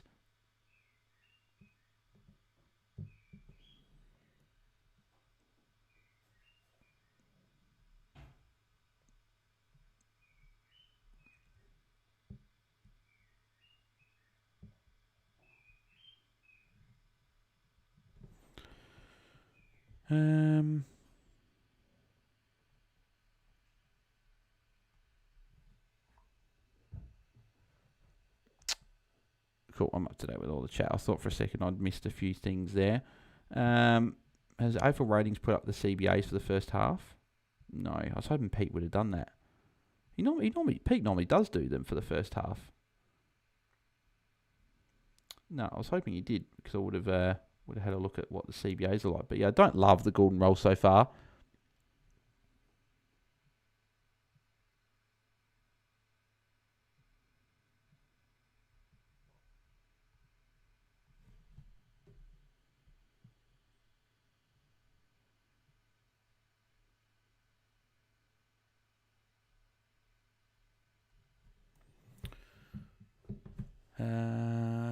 Here we go. We've got a few things here. Tommy, does Matt Kennedy have the potential to be one of the best pods ever? 0.36% ownership. I don't know about one of the best pods ever, but he's a pod. Not one I'd pick in Classic because of the fact that he has got an early buy and he's probably still the 4th mid. Well, no, he's the 4th mid behind Bont, Richards, Libber. So not Classic, but draft, I'm still a fan of drafting him because there is an outside chance he gets forward status at round 6 if he still spends a bit of time down there. And even if not, I think he's a pretty safe 90, 95 plus averaging midfielder. And he can average triple figures like he did for a lot of last year. So I'm keen in draft because of where he's going, but not in Classic for me. Thoughts on Foss? Currently in my team, but had to pick from lots of options around that price as DJ. Nah, he was never a big scorer in juniors. There's guys ahead of him in the North midfield. Not for me. I prefer someone like Xavier Lindsay. I much prefer him at a similar price. I'd probably prefer Rouston, Bruin, probably like Windsor, Kitty Coleman, depending on what he scores. I'd prefer other options just instead of Foss. I'm not as keen. If Coleman goes 70, do you pick? Says Goat Mountain. Do I pick? Probably not 70. I wouldn't pick for 70 because if I had been more keen on him throughout the preseason, I would have potentially considered 70. But no, not for me. I'd need at least an 80, and I'd be looking probably closer to a 90 or a ton to pick him because he's got the round 2 bye and there's so many mouths to feed back in Brisbane's defence. But he's an option. He's definitely one I'm very closely watching on Saturday night, which I'm not sure if I'm doing a watch-along for it just yet. We might, but I thought we have to do one for tonight, being the first game. Rouston or Brun says redlining. Ask me at the end of the weekend when we see both the scores and we see how they go. I'm Brun at the moment. Brun's in my team. Rouston isn't. That's just because I couldn't fit both. But I've definitely got a big interest in both as well. One of them will likely be in my team as long as one scores well enough. But I'm just not sure which one yet. Not sure which one will be. How'd you go in your draft league, Bales? I've had a number of drafts over the last couple of weeks. Pretty good on a lot of them. DG Shivers this week, which is good. But I think fairly happy with a lot of them. I think there was 1 or 2 leagues where I got sniped a lot. There was one league in particular I got sniped pretty much almost every pick, like the one before. But pretty happy with all the drafts that I've done. Pretty happy with my slider survivor team as well. Really happy with that. All in all, not too bad. Not too bad. I had the number 1 pick in my dynasty draft as well. Took Dan Annable. Obviously, he's just a long-term prospect. I'm near the bottom, so I'm not expecting to compete anytime soon. But if I can build up a solid team, then I might be able to compete in a few years' time. But at the moment, not at the moment. But Steve, how'd you go, mate? How'd you go in your draft league? If anyone's in any draft leagues, how'd you go? Did you go well? Happy with who was a player that you were really happy you got with a pick? Let me know. And then obviously any other questions that we've got, feel free to chuck them in the live chat as well. See if we had any subscribers today. If you haven't also as well, I did my team reveal on Tuesday. Taezer did his Wednesday and Tom did his earlier today. So if you haven't checked out any of our team reveals, that's the one place you can see our teams before opening round, obviously before the other games start. I'll be doing my team review on Patreon next week. The only place you'll be able to see that there. So if you do want to head over to Patreon, maybe another reason why you want to head over there. My team reveal next week, giveaway, cash league. Well, not cash league, open league to win cash prizes. So some good things in the Patreon. So we've got a few subscribers, up to 43.53. So if you haven't subscribed, please do. Please do make sure you subscribe. Cool. Already, I think I'm up to date with all the messages on here as well. And also doing a bit more content over on Instagram. So BAILSDT, you can find me on Instagram there, doing a bit more content on there as well. So make sure you guys do go and check that out.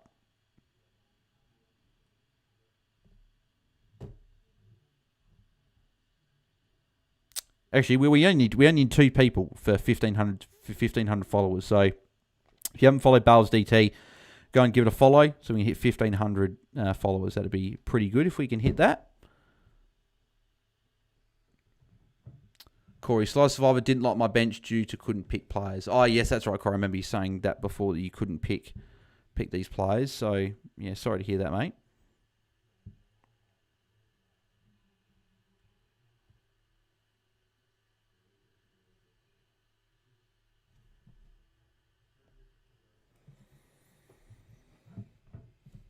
Any score updates have we got? Oh, Sam Walsh would have got added a kick or something, I think. He's up to 56, so it's good to see. Let's see if there's any other adjustments at all. Doesn't look like it so far. A lot of people on 31. Warner, Sheldrick, Roses, Chesser, Bice, all on 31. Doesn't look like much. No, there hasn't really been. It's really Walsh has got 3 points added. He's probably the one. It's probably it from the players that got any additions at all. Nothing there. Thomas Graham, Xavier Lindsay or Rouston? Good question for next week because we'll see what Rouston does. That could make that decision. I like Rouston's midfield role more, but if Xavier Lindsay's going to have this half-back role taking majority of the kick-ins, that is very interesting to me. So, Lindsay I'm interested in. There's a chance I go Lindsay over Tanner Brun, particularly if Brun doesn't go well. I partly want to go Lindsay over Brun and Rouston because he doesn't have the early bye and I don't have to worry about covering him. So I'll go Lindsay because he doesn't have an early bye right now if you had to make a pick right now. But this question I'll be able to answer this better when we see what Rouston does, what the role looks like, how much game time he gets. Because that's the other thing as well. Tog, I'm interested to see where his Tog sits because it could be low. If they're going to have Oliver, Callahan, Green, like Toby Green and Canelio ahead of him, potentially. The rest had a good preseason, so someone to definitely be watching. Definitely got to watch him for sure.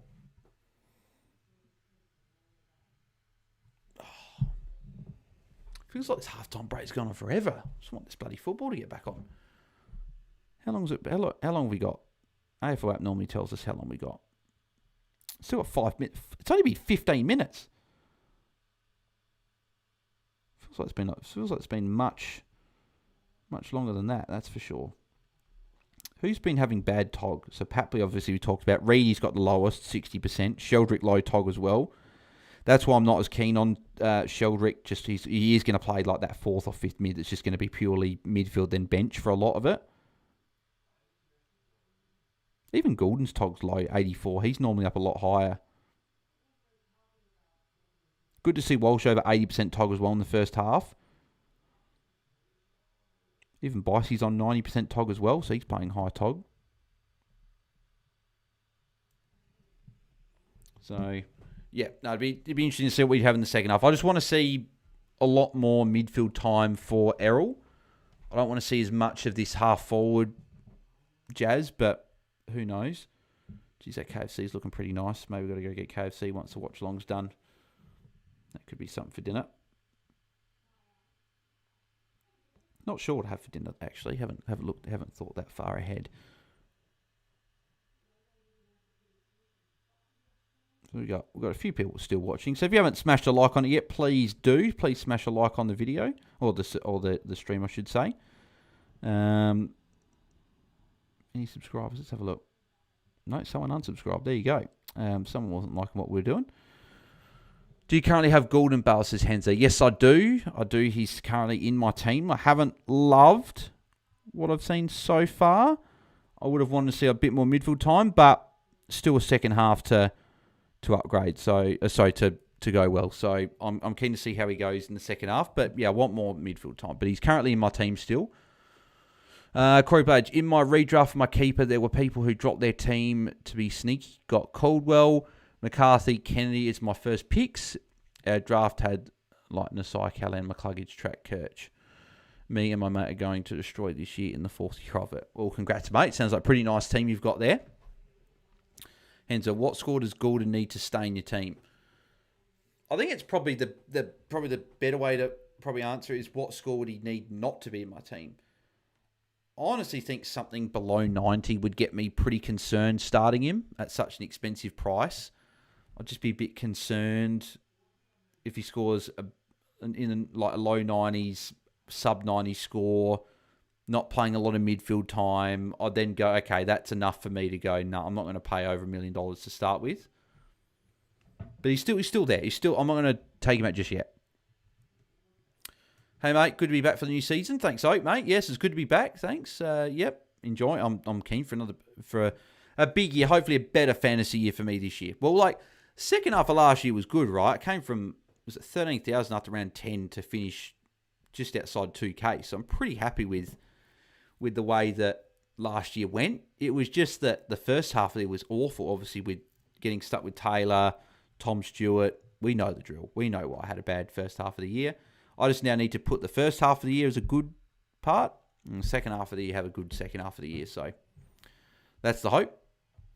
Also, let me know, guys, what you think of the layout. Do you guys prefer it this year with like the face camera, the scores on the right? You got the bit at the bottom, saying most popular players. Obviously, I'll change that in round 1, 2, and 3 to be probably the top 10 scorers to that point or something like that, or something else. But let me know what you think about the layout. I'll probably get some frames and borders. I was in the midst of making some of those for this, but obviously just wanted to do a live watch along tonight. But let me know what you guys think of the layout for the watch alongs this year, and if you guys enjoy it, if you'd add anything. I wanted to have a scoreboard and timer just above here, just screen sharing from the AFL website, but my computer wasn't allowing it. Well, it was lagging a lot, having the timer and the scores and the thing at the bottom and my camera and my micro. It just wasn't working. So, yeah. Brisbane Buds. I'm calling a Parish. I can see him going 85-ish, and that wouldn't be enough upside for me. I think he goes 90 plus. And I still like Parish to pick. It's a good price point. You can go up and down. Sarah Watson. Tigers will already be lining up Jack Ross to run with Walsh next week. Potentially, yeah, because I think Ross went to Merritt last year, so yeah, it could be a possibility. But Cripps is still a guy that they might want to stop instead. So I still like Walsh. I'm pretty keen. Heaney out on field, good. Yeah, no, good. It's good to see Heaney's back out, so should be all good to go. Should be good to go. Rishi looked good in the preseason games. He's up the crom. Yes, he did look very, very good. Hensley, how long does Lockie McAndrew stay number 1 ruck for? Luckily, Zacco from Brisbane got named as some bench cover. I'm not huge on Zacco as bench cover just because I could see him being dropped after 1 or 2 weeks. I see McAndrew being the ruck for the year. And at worst, I think he's there for at least the first month to give him a few weeks to see what they got. So, Howdy Bale's looking forward to another year of watch along, says Clay Smith. Thanks, mate. Yep, and I'm looking forward to another year again. Elizeno, layout looks good. Maybe the bottom should be the highest averaging players of the season once the season's done the way properly. Yep. It's another good point, Elizeno. Yeah, thank you for that. I might be able to do that instead of doing the top scorers. Nobody says, I really rate the work ethic and how much effort you put into this, mate. It's honestly top draw. Thank you, mate. Appreciate that. Second half underway. Heaney, Warner, and why is McInerney in the midfield? This is doing my head in. Why is McInerney in the CBAs over Errol? And there's a Jordan going straight to Walsh. I hate this. This is shit from Sydney. To go, let's play McInerney through the midfield over guys like Errol Gould and Chad Warner. It's just shit. It's such a shit decision. I'm concerned for Errol now. I was keen, but I'm not liking this role. Could get DPP, but not someone I really am going to be keen on starting if this is going to be what his role's going to be. Have not liked what I've seen much at all. Even though his score's okay, I'm trying to keep my cool with why is McInerney in the midfield? Not a midfielder. I don't understand. These coaches trying to get too cute putting these guys that aren't mids in the midfield. It just doesn't make sense. If there's a damaging forward, I could understand. CBA gets some burst of speed, go forward. And he's quick, right? But he's not a midfielder. And I'm only saying this, right, because I want Errol on my team. And I want to start Errol, and I want Errol in there. It's the only reason I'm saying it, right? But still, I think the point still stands. Well, they said Droby could be back next week anyway, says Corey. Yeah, that's why I'm not keen on starting Zacco. Goal for Moya. So, 16-point lead to Carlton now. Henza, I love a man Dawson, but I can't pick him because he's so expensive. Yeah, he is. But I'll tell you what, I'm bloody starting to... Might come round to bloody picking him M1, the way that... If Errol's not going to be an option, I'm not as keen on Caldwell anymore. Not that much more to start with Dawson. I don't know. I'm not going to rule out Dawson completely, but I'm probably not going to start him because he's expensive. But he's safe. He's safe for all these mids that he's got no early buy, and he's a safe mid. And I don't know exactly where I'd use the cash that I'd be saving because the R2 spot. So I think there is a well you could, but yeah. Corey, I hope we have another Josh Davis moment with a watch along like the Gold Coast game. That was incredible. That was the best moment last year. I should have put that as like a video on Instagram and TikTok, compiled the moments where Josh Dacos touched the ball when I was talking about it. I should have just done that, but yeah, oh well. I'll be able to do that this year, potentially make some little clips and stuff. There's Walsh with a... Is he going to get a second touch here? No, he got a handball before. Lee Everett, Errol ain't a half forward, Dean Cox. Yep, no, he isn't. He's not half forward. McInerney again, CBA says correct. I actually didn't see the CBA then, but I'm glad I didn't because I would have got angry again. McInerney was in the CBAs for most of pre-season too. Don't know what Dean Cox is thinking. No, I don't know either.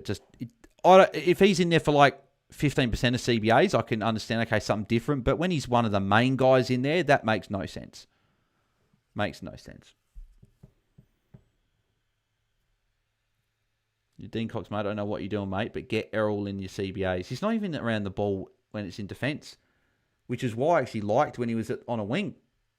Another goal for his Pitney again. This game's certainly not what I wanted it to be and not going the way I wanted it to be. Bloody Pitney kicking goals off the ground. Sydney losing by 22 points. I tipped Sydney as well. Heaney's isn't going well, and I had him in my game day squads. This is not what I wanted. Walsh and Sarong are probably the two positives at the moment so far, but everything else has been pretty subpar and a bit of a flat start to the year for sure.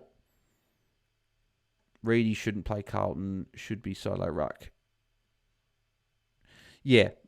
And then it's funny then, could Pitto have been an option as an R2, a cheaper R2?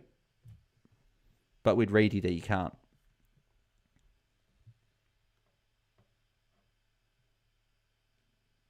So there's Errol CBA here. Yeah, Errol finally CBA. He's on Cripps as well. And he's see what happens? Errol CBA and he gets the clearance. And he nearly turns it over. But still, don't care if he turned it over. He got the clearance. He got them forward into their forward 50, which is what City haven't been doing this game. Get him in the CBAs. Seriously, it's not hard. Like, I sometimes think coaches try to complicate this game too much. It's like, just get him in the midfield. It is it's an obvious move that they should be doing. Get Errol in the midfield. His ball use, his transition, his running, make it happen. There's a tackle for Errol, and that'll be a free kick for Errol. Did you see Errol? He tackled. The ball went out of bounds from a handball, and he sprinted over to get that. That's what I love to see. I love to see that. And like Errol's scoring okay, but it's just I haven't loved the role so far. Which is I wanted to see a decent role and a good score. Papley handball. See McInerney, if he kicks a goal, keep McInerney forward. He can kick goals. Goal for McInerney. So Sydney at least keep within touching distance. Keep him forward. He kicks goals. Good, he's staying forward for this one here. Keep Errol in the midfield. Keep McInerney forward on a wing. None of this bloody CBA action over Errol. And see, Errol gets the kick inside forward 50 and a goal happens from it. I wonder why. I really wonder why. Make sure you guys keep smashing likes on the video. Subscribe as well. Make sure you guys keep smashing those through.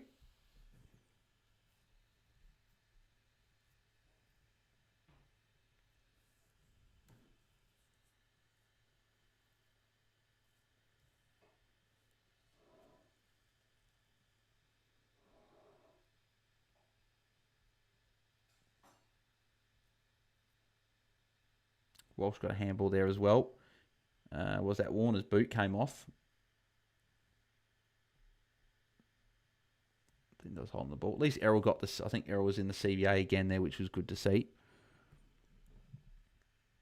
Like the thing is, right, with Errol is that he doesn't need 60% CBAs. I'm hoping for even a 50-50 split. That would be solid, something to look at. There's Chesser going for goal. And out of bounds.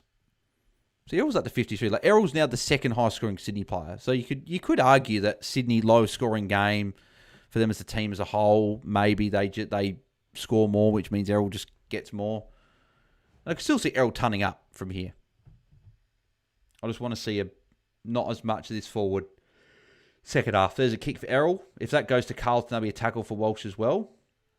I think that's a tackle for Walsh because it went to Sydney. There's Goulden again. See what happens. Goulden gets heavily involved when he's in the mids. And see McInerney. Here we go. McInerney might be kicking another goal. There you go. Why? Keep him forward.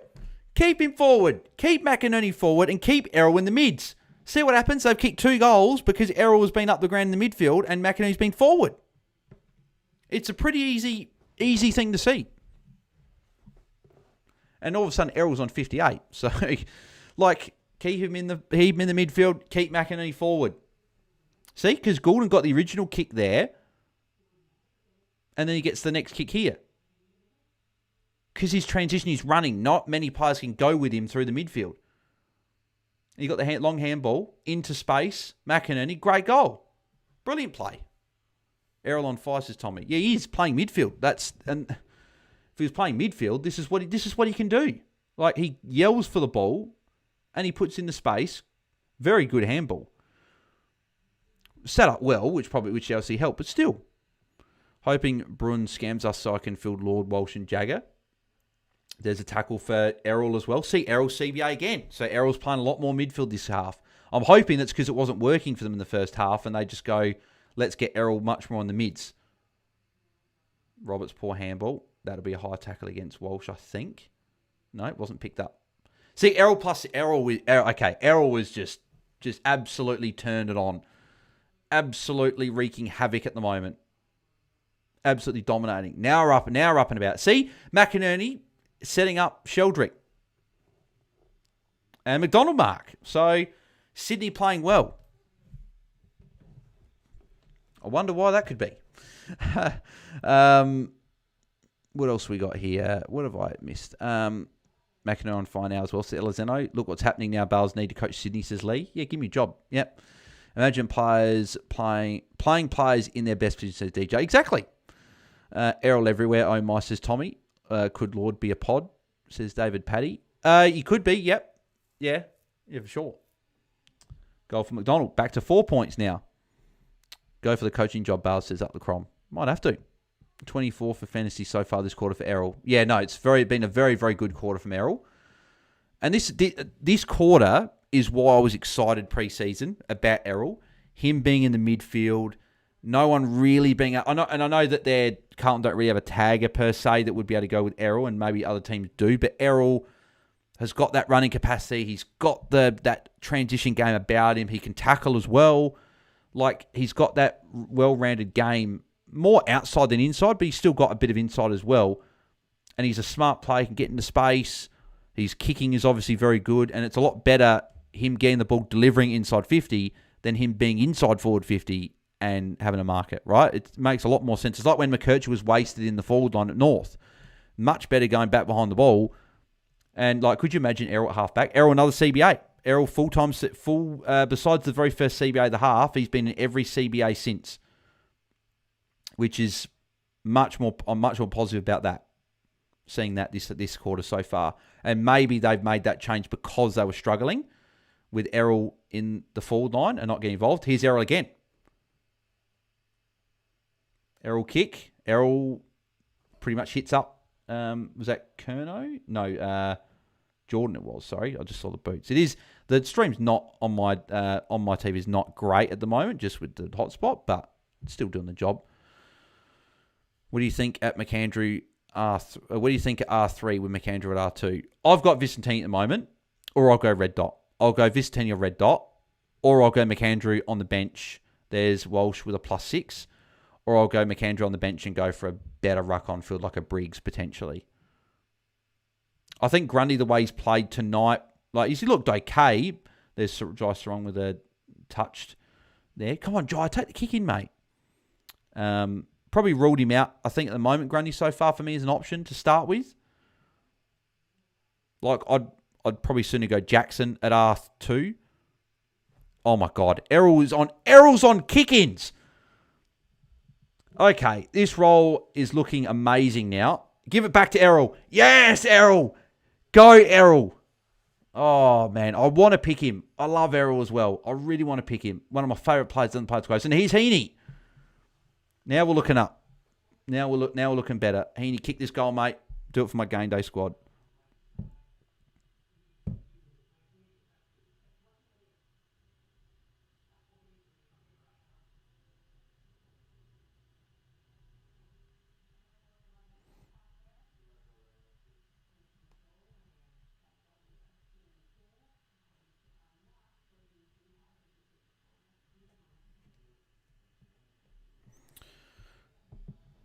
Come on, Heaney. Yes, Heaney. Sydney in front. 1 point. Beautiful. Love to see that. Errol on kick-ins. Oh, my God, says Mountain. Yep. No, very, very happy. Errol on kick-ins is more than what we probably thought was going to happen, right? But, again, I sound like a broken record, right? Broken record here. But this is what happens when you get your best players around the ball and in the midfield. You start going well. So, Sydney will win now, says Corey. Well, I tip Sydney, so I sort of hope they do, right? But Errol and Walsh must have, says Tommy. I'm not going to switch just yet to saying Errol must have, but this has been an amazing quarter, and he's on for a good score, which would make it easier to start with him. It was if you put up a bad score, then you can't start with him, right? The first half wasn't good, but he still had an okay score. This first half of the quarter so far has been good because he's been in every CBA bar one. So I'll see if he's here again, and he should not be in that much space inside forward 50. Was that? I think that was Errol again. I think that was Errol getting the clearance, if I'm not mistaken. I need to, because they're too busy showing the replay. Was that Errol CBA again? I don't know if someone wants to, rewind that. I think that was a CBA for Errol and a kick. I'm not sure. Kulusevski's packed in the football, says Nelson. What do you mean there, Nelson? I know Kulusevski plays for Tottenham. I'm not sure. Maybe I missed a joke or somewhere. Yes, Gordon, says DJ. Yep, there you go. So CBA and clearance. Do I need to say any more? Williams injured again. Shoulder, it seems. Yep, maybe just a shard shoulder, it looks like at the moment. Haven't seen Jagger in a while. I think because of how well Jagger went in that preseason game, I think we all got way too excited. He's not going to be a guy that's going to average 100 or average 90 plus, I don't think. I think he's going to average about 80, somewhere in the mid-80s, high 70s, because rookies, we just see that Carlton aren't going to be a team where he's going to have it all his own way all the time. And there you go. And Kerno lining up for goal. You look like Kulusevski. Do I really? Nelson? Well, I'll take it. It's a famous guy. So Kulusevski's a pretty solid player, so we'll take it. I think Gordon handball clearance is what he got. Yeah, well, he's on 76. Him and Walsh, obviously, the two top scorers. They're not in the 70s, and we still have 12 minutes to go. I don't know if Gordon's on the bench now. There's a goal for Kerno. First goal. No, Gordon's there. He's the first one hugging him. So Kerno's first goal as a Swan. So there you go. With a goal there. Well, so what's Gordon had this quarter? 33 for Gordon in the quarter so far. Sydney are good again, says Goat Mountain. Goat Mountain, I'll say it again. Sydney are good again because Errol is in the CBAs. I've only said that 15 times, 20 times. Not having to go at you, having to go at Sydney for not listening to me earlier. Because it just didn't make sense that they weren't playing in the midfield. But now they are, and Sydney playing well. So, Jay going at 70 plus is good, says Lee. Yeah, exactly. He's a rookie, and he's an M8. Going to make a lot of cash for us, which is great. So, yeah. It's funny, Manchester United guy has taken this long to cut his hair. Funny that United lost yesterday. Did we? I didn't actually see. Did we play this morning? I actually forgot to check. Did we play this morning? Or was it tomorrow morning? Oh no, we lost to Newcastle and they got a red card. Yeah. This is why I don't want Carrick as the manager, because I just don't think it's gonna happen. Oh look! Errol free kick! I don't know what it's for. Was it for a tackle? Damn, I was looking at my phone. Bloody hell, Corey. You made me look for Man United that I bloody missed. What happened there? What happened there with Errol? Did he get a tackle holding the ball? Did he get a free kick for holding or something? Errol coming off for a spell. I'll rewind it here because Amadi's lining up for goal. So what happened here? Of course, it's really bad quality at the moment. So Errol got the free kick against Reedy. Goal for Amadi. and Errol to the bench, and Errol's on 80. So the fact Errol's on it, see what I mean? This it's now we go from first half going, geez, we can't pick Errol now.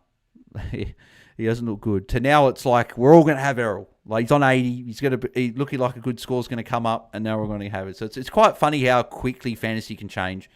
Someone mentioned before about Josh Dacos against Gold Coast.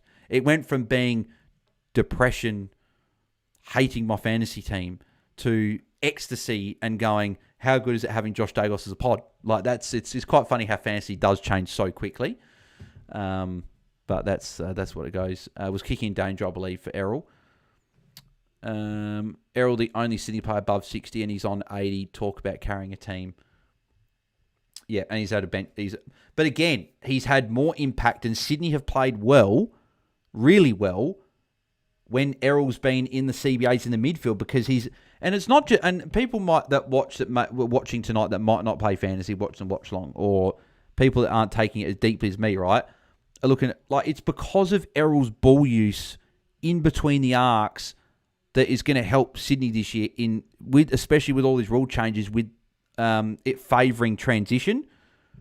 Is Errol offers so much of that already, and if you play him in the CBAs and he's delivering the ball inside 50, getting in between the arcs, linking from defence to forward, even helping out defence, getting back and helping out with that ball use from D50, it's going to help Sydney so much, and it's worked really well this quarter. And they're now, look how well they're playing. Like they're winning by 13 points. They were down by 22 points at one stage. So it's been a 5-goal turnaround. And it's purely because they've made obviously probably a couple of others, but what I'm watching closely is Errol, and it's mainly been since Errol's been playing the midfield. Like what, they go out the first couple of goals in the quarter. Errol didn't start the first CBA, then he was in the CBAs, and they've started playing well. So it really shouldn't take a rocket scientist to figure that out. So Dean Cox really should be thinking about this and going, well, we need to play Errol in the midfield. He needs to be a full-time midfielder, or even just like a 65-35 split between midfield forward, enough so we get forward status, which would be good. But even if he doesn't get forward status, I don't care. I just want him in midfield. So 9 disposals this quarter for Errol, and he only had 8 in the first half. That's what I mean. 8 disposals from Errol is not good for your team because it's not helping you at all. Whereas the fact that he's doubled that this quarter alone, and it's only been half the quarter so far, and they're playing well. So that'll be a last touch free against Josh Sarong, so Jagger will get the free kick. See what I mean? So Jagger's been quiet in this quarter, right? But he's still on 53. So he's still having an impact and still getting his points. Errol only had 8 disposals at halftime. Yeah, exactly. Yeah, exactly what I was saying. Yeah. So that's what I mean. I do like Grundy's getting into defence and trying to take intercept marks. I think Grundy will be a solid scorer this year, but just with the lower score at the moment, probably not one to start with. But yeah, make sure you do smash like on the video. Make sure you do smash like. Subscribe as well if you haven't already. We've got plenty more content coming over next week and obviously into the season proper. I'm still not 100% sure if I'm doing watch-alongs next weekend. I'm still figuring out if I am going to Melbourne next week. And if I am, I'll be probably leaving on the Wednesday and staying till the Monday. So I'll be over there for the first weekend, probably going to a few games. But if I'm not, I'll probably do a watch-along or two for that weekend. Obviously not Saturday night with the Crows, but yeah, just be interesting. I'll just see where that's sitting. Maybe do a watch-along Saturday night for Brisbane Dogs. Bit of interest in that game. Definitely a lot, like Jakes, Selwood, Buderick in defence, and then you've obviously got Kitty Coleman for Brisbane. There's Bicey with a handball. Bicey will get it back. No, handball to him out of bounds.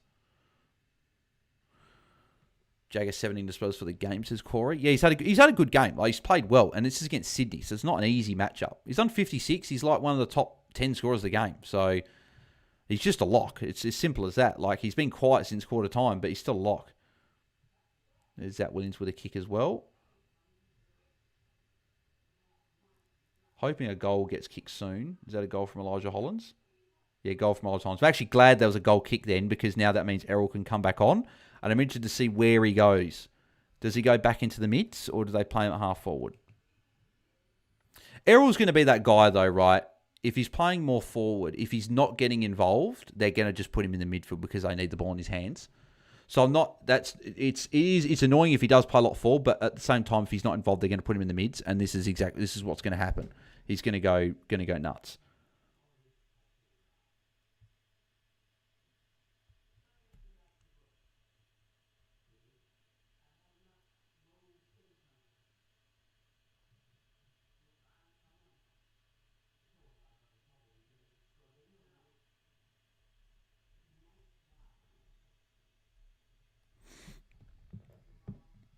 But yeah, be interesting to see what his role is for the. Hope is in the CBA here. That's what I'm looking out for. No, Sheldrick, Heaney, and is that McInerney again?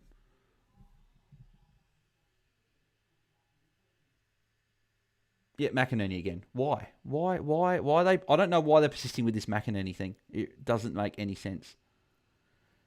Yes, Errol was deep forward there. He was starting a lot deeper, but he's going to get involved again. No, he's going to fumble. It's going to go out of bounds. I don't like when he's forward. If he's only forward for that CBA and then goes into the midfield and it's just very quick stints forward, it's fine. But I want him more as that forward like Nick Martin was last year, where he's roaming around everywhere and wherever he wants. Can you show the game, please, says the Rodman. Unfortunately, I can't, Rodman, sorry. If I show the game on screen, I'll get done for copyright.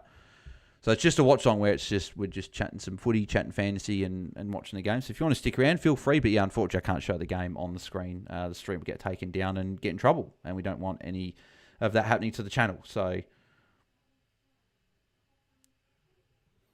yes, this whole bloody Sheldrick and McInerney. That's the thing that's annoying me. Sheldrick, fine, because he's a younger player and he's shown a lot of promise. But it's this McInerney crap that I don't like. Like, it's when McInerney's in the midfield. It's when Errol's forward. It just doesn't make any sense.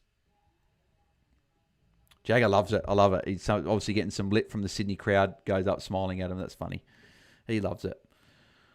Okay, didn't know that. Sorry. No, all good, mate. All good, Rodman. You're all good to ask. Happy to answer any questions. Lee Everett, I remember the days when Bales hated that one Carlton defender who never passed a Doherty. Oh, it was all of them. It was Cowan, it was Sard, it was Haynes, it was all of them. None of them passed a Doherty. They all banged it long and didn't want to pass it. Matt Roberts, that's goal for Sydney. Sydney get that goal back. Now, will Errol go back in the mids? That's what I'm looking for. Will he go back to the CBA? I hope this isn't a planned bloody thing and he's just going to stay forward again. Tommy Gardner, Lord and Sarong gone missing. No surprise. They were never going to keep it up. Josh Sarong's done all he needs to be a pick in our teams, right? If he scored 0 from here, it'd be annoying, but hopefully he goes back in. Sydney goal is first called with McInerney in the mids. Let's go back to that, says Cox, says DJ. Well, hopefully it was just the one rotation for Gordon and he's back in the mids now. If he was a half forward pushing right at the ground, it'd be different, but if he's playing this deeper forward role, I don't like that. Because it's just shit and it doesn't offer Sydney anything. I think that's Errol in the mids. Pretty sure that's him at the back of the square on the left-hand side, along with Warner and Heaney. That's what they need their midfield to be. Yeah, McInerney half forward. Yep, that's fine. Play McInerney half forward coming up to stoppage. That's fine. Errol was definitely CBA then. So he's had 2 CBAs this quarter where he wasn't in the midfield, but other than that, he's been full-time mid, which is a much better split if it continues for the rest of the quarter. He's had his rest already as well. I think that's a Sydney free kick as well.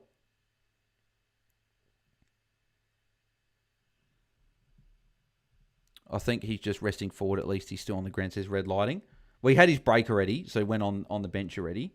There's Bicey, +6. Bicey just hasn't unfortunately done enough. Started well, looked good, looked promising, but hasn't done much since. Looks like Fogarty's injured at the moment. There's Grundy. No, drops the mark. Mills handball there as well. How good is it to have footy back? How good is it to have footy back with fantasy scores that mean stuff? And like for our fantasy teams, it means like the players, they're not resting. It's full on. It's good football. It's here. Like it's always the best time of year. Round 1's always the best time of the year. Grundy's starting to pick up. Grundy's now popped his head up into the top 10 scorers as well, so that's good to see. I partly want Grundy to score well because then it doesn't make it as easy. See, McInerney, mark inside 50. Keep him forward. Because he does good things in the forward line. Grundy up to 57. So Grundy's going well. I hope he has a good score. As I said, I was on tangent now. McInerney took the mark. So people then pick Grundy potentially over English, right? But if English goes big in opening round, it's not going to matter anyway. Corey, I put McInerney in Gano squad in one comp. I think I did in one comp as well. Maybe I didn't. I can't remember. And Golf McInerney. See, 3 goals in the quarter. Where has he been on the ground when he's kicked goals? He's been forward. And he's kicked 3. I think he's the leading goal scorer on the ground. Just between you and me. If McInerney plays forward, it's a good decision. Because it works well for Sydney. Like, it baffles the mind sometimes with these coaches trying to overcomplicate the game.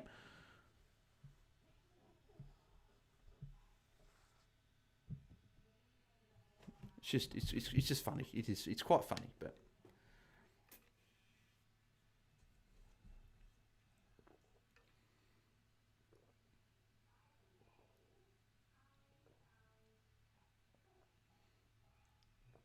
there's Bicey as well again. He's the one hitting it inside 50. Good kick as well. Any options change from this game? Says Oliver. Not yet. Who's in the midfield? Rowbottom, Heaney. Was Goulden in there as well? I didn't see if Goulden was in the midfield then. Yeah, he was. Yep, because he's in defence already, and he wouldn't have been there if it was in the forward line. So the good thing with this quarter is 2 CBAs. One when he only just came back on it, and one the very first one at the quarter. He's been midfield. CBA midfield full time, which is what I wanted to see.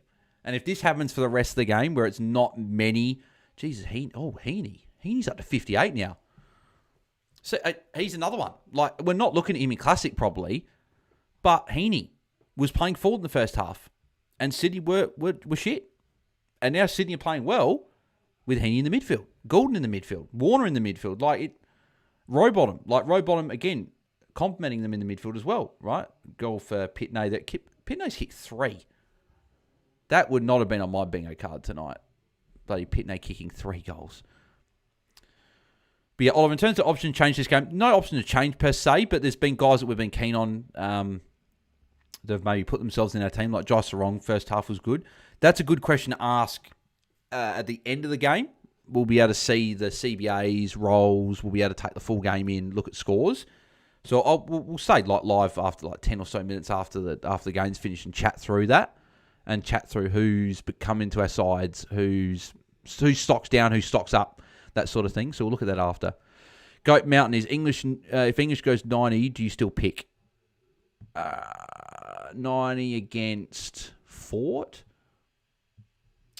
I'd be still tempted to, just because I think I saw enough in the preseason to know that these rule changes are not going to affect him at all, and he might even be a few points unders. Errol again, another CBA. So, love to see that. Here's Errol. Errol! Oh, I missed it.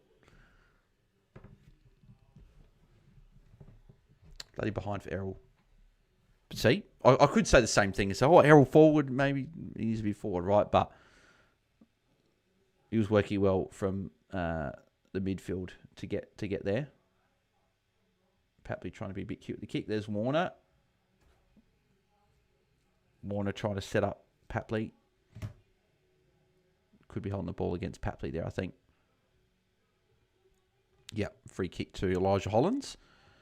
But it's a good question, Goat Mountain. It's going to be something I'll be... If you put up a 90 or something or less, it'd be something I'd think about. But yeah, Cherry, I'm not saying Cherry, right? So that's probably the one guy I've ruled out from pre-season with the rule changes. Oh, geez, I would have always paid that to Ashton Boy, that mark. Matt Roberts going for another goal. That's another goal for Matt Roberts. He's kicked a couple as well.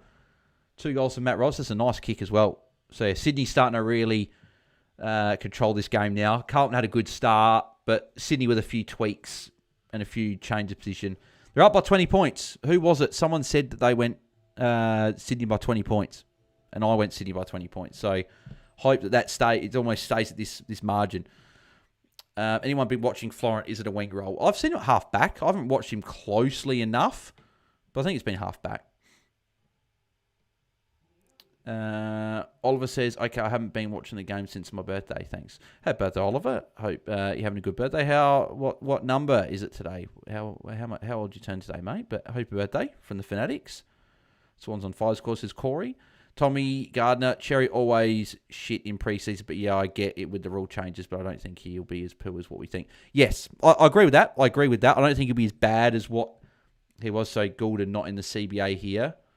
It was Heaney, McInerney, and someone else. Errol was playing a bit more on half forward. Heaney, geez, Sydney are really, really dominating now. It's been a Sydney clinic in this quarter. Heaney's come out of nowhere. Heaney had the head knock in the first half, not doing much at all, playing forward, but now he's just gone bang. I think he's on 70 now. I think they'll add the goal. Yeah, 70, there you go. So, yeah, they're going very well. 9 goals to 4 this quarter, says Corey. Yeah, high-scoring quarter after a pretty low-scoring first half. I said Sydney by 24, says Elizeno. 10 goals now, says Corey. Yeah, 10 goals to 4. So 14 goals in the quarter. Yeah, Carlton getting a bit fired up. Cripps looks a bit angry. This is always going to be a bit of a spicy affair. This is why they put this game on opening round. 16 today, says Oliver. Well, happy 16th birthday, Oliver. 48 points this quarter for Heaney, says Corey. Well, it's good for my game day squad. Very happy. Is that McInerney involved? Yeah, it's McInerney again. McInerney always gets involved in this crap. Always gets suspended for stuff. Oh, it's a free kick for McInerney. That's why Cripps is annoyed. So it looks like it's going to be 11 goals now for Sydney. It looks like, yeah, they're going to kick another one here. Sarong yet to touch it this quarter. Funny enough, and he's not touching it, and they're actually playing well. That's the only thing. But again, we'll see what he ends up with at the end of the game, but maybe it's because I put him in my team at halftime. Maybe that might be why. Maybe that's why he's been a bit quiet, because I put him in my team. Now, I don't know I believe in that sort of stuff. I believe in the changing your VC, and putting on the red dot and captaining and taking it early. I believe in that. I don't believe in bringing someone on as a rookie on your bench at halftime when he was already pretty much around the squad anyway. But he's a winger, right? They're going to be inconsistent. There's Jordan, another missed shot there. That's out in the full. It's a pretty low-scoring fantasy game, though, in general, right? We've only got 5 players at the moment over 75. And there's only one score over 80. I know there's still 2.5 minutes. Might get maybe a few players add some points and they get up there. But it's been a low-scoring fantasy game for a lot of the night so far. See, the good thing is Errol's at the back of this stoppage. So he's not playing as that deeper forward at the moment. It was just maybe a quick rest because he came on. But Sarong was a field trap. There's no better D6 options for sure. There's better D6 options for sure. Yeah, it was. There's Boakey with Carlton, obviously coaching stuff. Yeah, it was not going to be someone I was confident playing on field unless it's a good matchup. But yeah, see, Errol's in the midfield again. So Errol tackle, and it wasn't. He nearly got the high tackle, nearly got in the back, but he was able to roll him, which is good. Could that be? I don't know if that's a tackle for Walsh or not. He did get the handball there as well. Papley, goal. Another goal. Geez, another goal for Sydney. Far out. That's 11 goals for the quarter for Sydney. But I think also this quarter has shown what these rule changes could potentially bring this year. Fast-flowing footy, high scoring. This is enjoyable footy to watch. I know it's not a huge fantasy scoring quarter so far. Well, actually, no, it has been because there's a few players have actually gone big, right? But I think it's good for the game for watching. If we're going to be seeing quarters of 13, 14, 15 goals combined. We're not going to have many quarters where teams kicks 11 goals. But yeah, Sydney have dominated. And if it is more of what the rule changes, bring on 2026. Heaney possible for AFL Fantasy, so Jason Welch. Nah, not for me. Draft, yes. Very happy to pick him in the 3rd, 4th round when he's normally going. But not in Classic. I'm more keen on Errol. Who's in the midfield this CBA? I think that's Errol again. Yeah, Errol. Errol's been pretty much like 70% midfield this quarter. Here's Errol for +6. Yes, Errol. Not the best kick. I know what he was trying to do. Just didn't hit it great. He's trying to go to Heaney, funny enough. Yeah, I'm loving this from Errol. This is what I thought he was going to do. This quarter is what I thought he could be doing. Is that tackle from Errol? No, not tackle from Errol. I thought that was.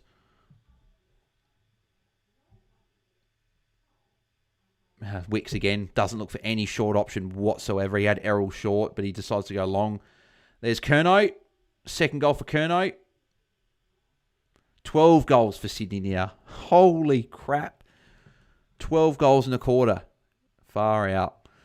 I'm bringing in Cook now that Bales angered DT God, says DJ. I didn't anger any. I'm not going to say I angered any gods at all, because I could have traded Errol out, but I didn't. Strong been on the bench for 12 minutes, says, that's why he hasn't scored. He's been on the bench for so long. I was starting to get a bit worried and go, did I maybe curse him? But no, that's why, because he's been on the bench. Why has he been on the bench for so long? It's probably a bit alarming that they've played so well when he's been on the bench. But Heaney and Goulden over 50 points this quarter. Yeah, a couple of whoppers there, as Warney refers to there. A couple of messages got deleted there. Cats or Suns tip? Suns for me. I think Cats are just with Danger and Cameron out. They're missing a few too many of those big guns. Errol CBA again. Stand with Jagger Smith there. That was a good matchup with those two. Here's Errol again. Errol handball. Errol might get... Here's look at Grundy go. Grundy handball. Not the best handball. Probably should have gone to Roberts. I think it was Roberts behind him. I think Errol was there as well, but Roberts is there. Is this another goal? No, Warner missed it. Jeez, that could have been 13 in the quarter. Wow. Errol Lock now says Jason Welch. He's nearing it. Not quite yet, but he's close. This role has been amazing in this quarter. Welch free kick. See, Welch has done his thing, and he's been tagged by Jordan. I thought that was going to be a free kick for Welch. Walsh has done his thing, and he's been closely monitored by James Jordan pretty much from quarter time onwards. So the fact he's still on track for a ton is pretty good. That'll be a free kick for Walsh high against McInerney. See, McInerney, you're in the CBAs around the midfield. You don't do good things. You're in the forward line. You do good things. But yeah, Suns for me, Goat Mountain. Carlton used all their energy in the first half, says Elizeno.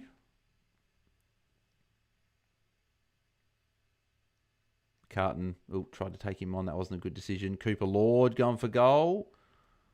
And behind, that's three-quarter time, I think, on the siren. Yep. What a quarter by Sydney. That was powerful. That was why I thought they was going to finish, or why I've tipped them to finish top 4 this year. Because they're just such a good team, such a damaging team. Oliver, hey, what do you think at Brun and Rowson with only one rook in the mid so I can have Walsh thoughts? Yep, that's a structure I've played around with, and if Buderick doesn't go well, that's probably where I'm going to go, and it will be probably one of Rowston or a Lindsay, and I might even be tempted to play. It really comes down to would I rather Dev Rob and then one of those guys, or would I rather Buderick and say a Zeke Yuland or a Dersmont field? And you could make a good argument that you'd rather a Lindsay off half-back for Melbourne who's not going to change role, or a Rouse in the midfield over Buderick. But that's something I'll be able to watch. Be able to watch Bruin, be able to watch Rouse, be able to watch Lindsay, not Lindsay, be able to watch Buderick, Rouston, Bruin, Kitty Coleman this week to decide if I want any of those guys in my team, and they'll really be able to settle on a structure. I'm not going to be changing many of the premiums I've picked, rookies I've picked, unless they show nothing in these preseason games. But there's a few comments here, but let's get through these scores at three-quarter time. So obviously Errol's on 96. He had a 53-point quarter there, so an absolute whopper there. And if he goes 120, 24 points this last quarter, I'm starting him, I think. I think if he goes 120 for me, he's locked in because it's just too valuable with that price increase you'll get from that. Walsh 83. Again, good quarter from him, 30 points, even with a bit of a tag as well. Wasn't the whole quarter tag, but a lot of that quarter was a tag. Florence 79, good start for him. A lot of draft coaches be happy with that, with what he's done so far. I think he's played off halfback. McInerney 78 has been good with a few goals. Pitney with 3 goals, 75 has been good. Heaney with a huge quarter, 52 points as well. He was huge. Grundy 66, I think he had a 31-point quarter as well, so good quarter from him. Cooper Lord 65 is okay. Robert's okay with 60 as well. Jagger Smith 56, been quiet, but really that's because I think Carlton have struggled a lot since quarter time, so that's probably a big reason why. I think he's only had about 20-odd points since quarter time, but hey, doesn't matter, he's locked in anyway. Josh Sarong 54, I think he only had like a few points in that quarter. I think he only had, did he have 0 points that quarter, Josh Sarong? Elijah Holland's 53, Sheldrick 51. Better quarter from Sheldrick, but still not enough for me to look at him as an option. Mills 51. Kerno 43. Probably not enough for me to start with him, and they've got such a tough early run. I'm not picking at Charlie Kerno. Warner 42. Bice 41. So yeah, Bicey's been quiet since the start of the game. He's on 20 pretty early, but only 21 points from pretty much 2 and a bit quarters. Not really what I'm after. Blakey 46, those draft coaches that will have him as well. Papley 39 from limited game time as well. Lloyd 34. Reedy 29. Dean has only had 1 handball since in that quarter, I think, and he has hardly touched it since the start of the game. So, yeah. So they're the scores. That's where we're looking. Good to see Walsh and Goulden up the top, as well as 2 guys that were in my team before the game as well. Really happy to see that. Where were we? Nobody says, I think Sarong was on the bench because his tog in the first half was so high. It looked like, yeah, it was 95% in the first half. I don't think that was why. I just don't know why he was on the bench for so long, to be fair. How much Walsh should be the lock, says Harry. I think if he tons up, I'll be pretty happy to start, considering he's been tagged a bit. I was worried he'd get tagged from the start and he would go sub 100. That would make me think about not starting him. But the fact, if he's going to... The way he looked in the second half against Brisbane, after getting that early knock, and the way he's looked in this game so far, even with a bit of attention, has been real positive. Tommy Gardner, just replying to Oliver there. Third highest quarter on record for Sydney ever. Yes, that just shows how good Sydney were. And you could probably, you probably say, well, Errol's score was so high because of how many goals they kicked, but he was in the midfield. I think he had 2 or 3 CBAs where he wasn't, but the rest of the CBAs he was in the mids. So, yeah, I've been happy with that so far. I want to see it done this quarter. Like, if they go back to playing a lot more forward in this quarter, I'm not going to want to start him. Well, not going to not want to start him, but it won't be as good, right? But if he plays a lot more midfield again this quarter, that'll be where I'm confident going, okay, they made the mistake in the first half, they corrected it, and he played well and scored well. Not a Sydney record. It's 3rd highest in VFL AFL history. Well, there you go. That just shows, and see, Errol played midfield. So Sydney set records when Errol's in the midfield. They've got to keep it. 75 points for them that quarter, says Corey. Sheldrick being very underwhelming. We'll be interested to see what his CBAs are. Had loads in pre-season, says Tommy Gardner. And I feel like Sheldrick does this every pre-season. Has a load of CBAs in the first half. So in the pre-season, when it comes to real stuff, he's the 4th, 5th mid, low tog, not as many CBAs, and doesn't score huge. So what about Florent? Is he a possible pod, says Jason Welch. Probably seeing where he ends up with the score. If he tons up, as a mid, it makes it really hard to start him. I don't think I could sum him as a mid. If he was a defender, which I was really hoping he was going to be, he would have been an option at like D4. But as a mid only, I don't think I can go there. Oh my, Mr. Watchalong, says Max. How are we? Oh, all good, Max, mate. All good. No, we're going well. Wasn't as good in the first half because I tipped Sydney by 20. Carlton were dominating. Heaney, who have in game day squad, was injured.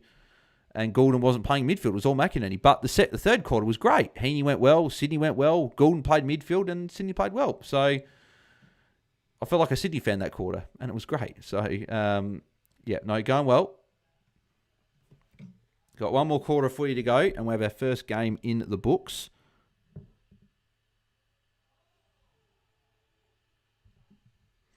Here we go. Errol, first CBA of this quarter. Love to see that.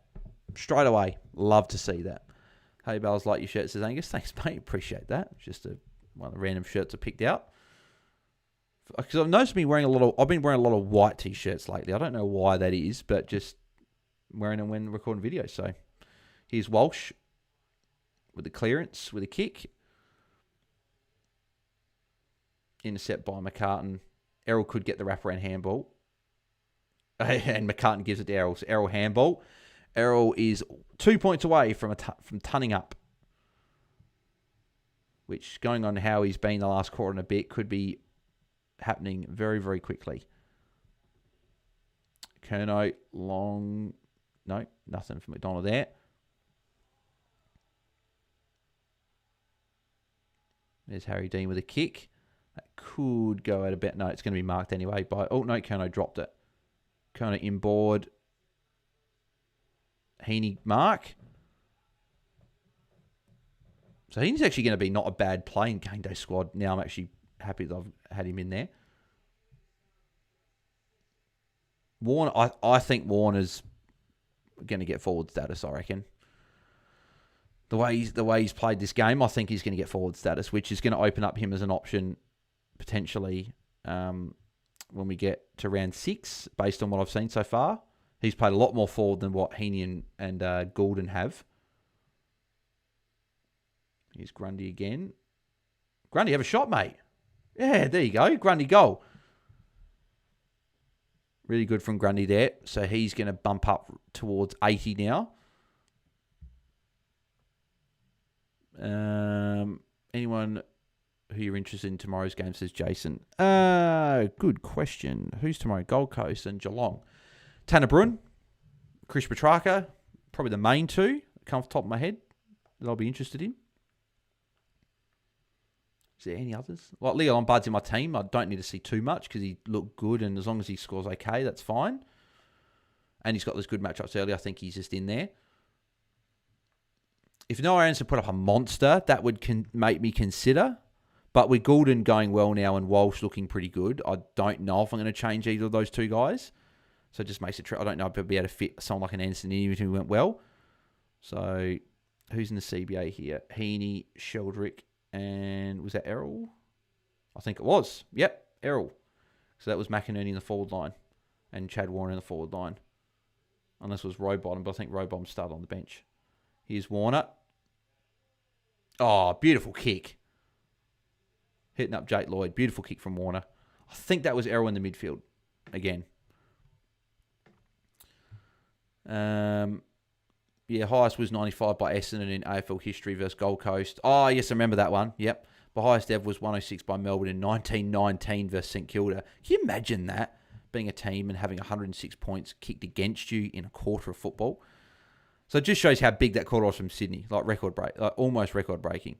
And it's the highest, obviously, we've seen for a while, which could be a good thing with the rule changes. Maybe that's it's going to be good things for high scoring. I'd love to see more games where I miss those days of like having those games at Marvel Stadium on a Sunday afternoon where both teams are there's Sarong, tackle. That should have been holding the ball, but he'll get the tackle anyway.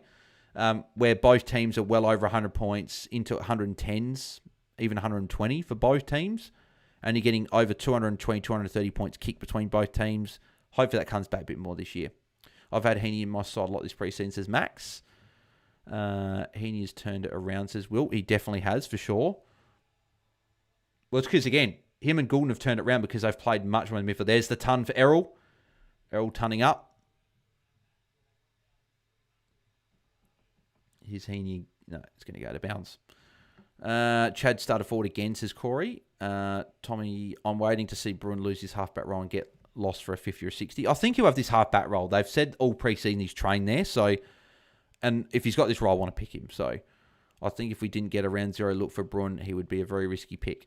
Yeah, he would be. I think mostly because he plays for Geelong. And Geelong always plays silly buggers. Errol got a kick, I think. Got a soccer away, so that should be 103 for Errol. What's your thoughts on Jack Sinclair, 149, said Jason? Obviously very impressive, and I think he's going to be a guy we're going to want at some point this year. I think Naz in the midfield is going to open up all the market share for him back there, all the kick-ins. If Whitfield put up a stinker to start and Jack Sinclair went big, that would potentially make me consider Sinclair over Whitfield.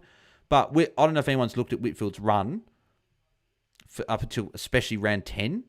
I think it's Sydney in like round 6 or 7. That's their only tough matchup to start the year. They got like some really good matchups there as well.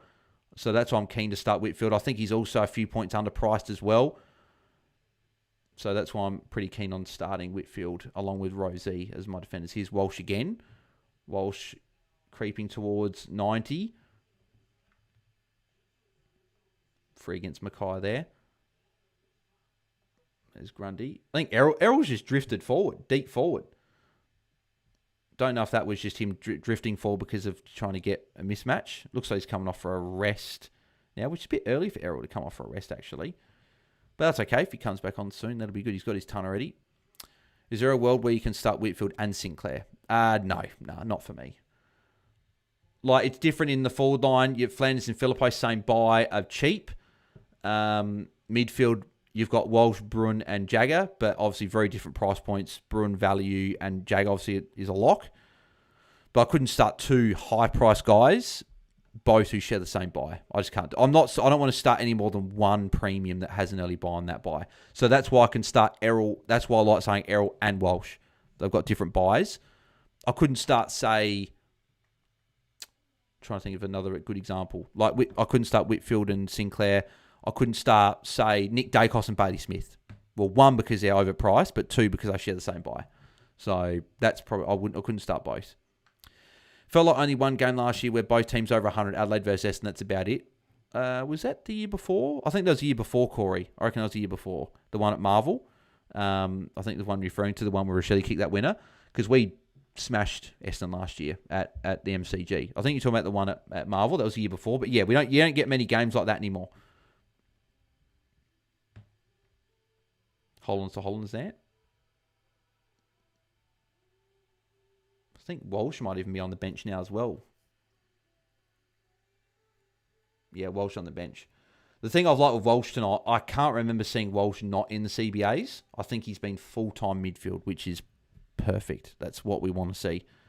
If Walsh has got that role, geez, he's got to be in there. Price at 93. Warner playing a lot forward, says Corey. Yeah, he is, yep. And it could mean he gets that forward status. Is an option around 6 for us. Where was up to? No, the one at the MCG was 100. Oh, sorry. Yeah, of course. Yeah, sorry, 160. Because Eston did end up getting to 100. That's a bad handball from Heaney there. Goal for Harry Mackay. Yeah, sorry, Corey, my bad. They both did go over 100. What is the possibility that you start Jordan Dawson? It's a possibility, but I think after tonight, it's made me start Dawson pretty much not going to happen. Because from what I've seen from Errol and Walsh tonight so far, I've liked. So they're in. That's 2. Butters I'm really keen on. Steele I'm really keen on. That's 4 big mids. And then Parish at M5. I like that structure of having the 4 mids and then Parish at M5. And then having... I'd like 2 of those mid-price guys like Bruin and Lindsay, Bruin Rouston. But I'm happy to play 2 rookies as well if it's a Zeke Yuland and a Jagger Smith or a Jagger Smith and a Dersma, right? I'm happy to play 2 of them. So that's probably where the structure is going to be, whether it's Buderick in there, whether it's a mid-price midfielder. I'm happy to have that flexibility to go around. I'm not locked in it to that yet. But I think with Goulden looking good, playing midfield, Walsh playing full-time midfield, I can't see me not starting either, which means that I just don't have room for Dawson. And it is probably the smart call because he's so expensive. And the day that I bring the round I bring Walsh bring Dawson into my team will be amazing. It'll be so euphoric that being able to trade Dawson into my side will be good. But it will be the first time in like 3 years I wouldn't have had Dawson in my side for a game. I reckon there was one game against Geelong, the game after he got concussed against Essendon in 2024, where I didn't own him. But I think I end up bringing him back in the week after anyway. So, yeah, there hasn't been many games I haven't owned Dawson, particularly since he's been at the Crows. So, Cooper Lord, question mark, says Harry Thomas. He's an option. Yeah, what's he scored? 71. I probably wanted to see a bit more. He started well, been a bit quiet since Carlton have struggled. I think he's down the list for me. And the reason I'm not... And sorry, actually, no, now I've thought about it now. Not for me, because I'd rather Walsh, I'd rather Jagger. If Tanner Brun stinks it up, and Lord is an option potentially, but yeah, I'm not too sure. Errol Errol injured on AFL apps as Goat Mountain. I'm not sure why. I saw him run off. He was getting these calves and that rubbed, so don't think he's actually injured. I think that's the AFL. From what I've seen, that's the AFL app playing silly buggers. I don't think he's injured. If Buddha goes 70-80 this weekend, do you go him, Bales, and whose spot would he take in your team F6? So he's currently my F6, so he wouldn't take anyone's spot. He'd just be staying in there, Andy. But I think a bit of cramp for Harry Dean, unless he's actually injured. But if Buddha goes 70-80, I'd be keen to start. If he goes 80 plus, he'll be there for me because he's priced at 48. If he goes 80, that's over 22 points of upside. Or over 22 points over his price stat to start the year. So I'm really happy, though, Bailey Dale's named because we get to see Buderick and Jakes and Buderick back. So Buderick, Jakes, and Dale all back there. And we get to see how it works. And if Dale scores okay and Buderick's still able to score well and has a good distributing role, great. I'd be keen to start. Bells, who's your D2, if you don't mind me asking? No, Lee, all good. It's the same team I did for my team reveal a couple of days ago. So if you want to see my full team, I did my team reveal on Tuesday. My D2's Rosie, which for a lot of people is probably not a lot of people have got that. I've got Whitfield, Rosie, D1, D2.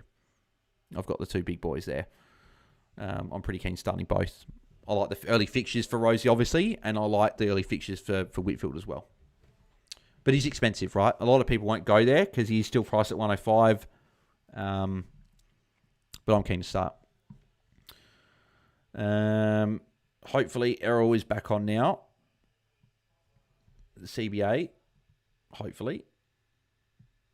Sheldrick and Rowbottom on Warner was all the way back there. So, is Errol back on?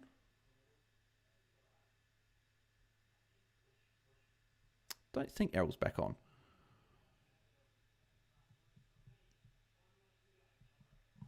Been up for about 4 or 5 minutes. Dylan Jones, just joined. What happened to Errol? I didn't see anything happen to Errol. He ran off normally, for his plan rotate I'm pretty sure for a plan rotation. So I'm not sure exactly if something's happened.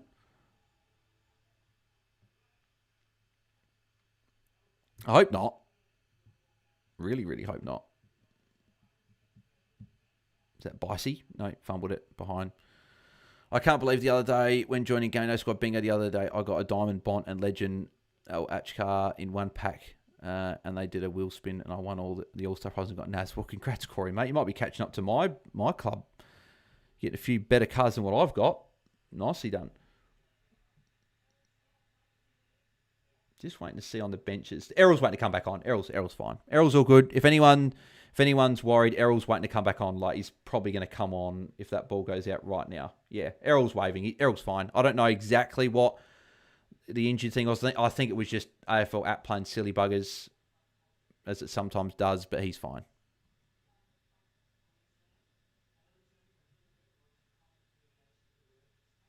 And he's back on, stand next to Walsh. Yep, so straight in the mids, which is fantastic. Exactly what we want to see.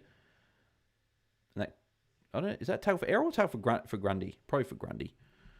Well, they've given it to Errol and given it to Grundy. They don't normally do that, do they? They can't give tackle for both players, can they?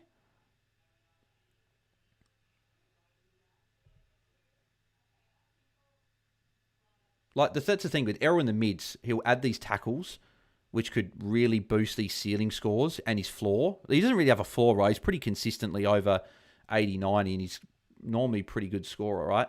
There's a Goulden bump Walsh out the way, got a handball.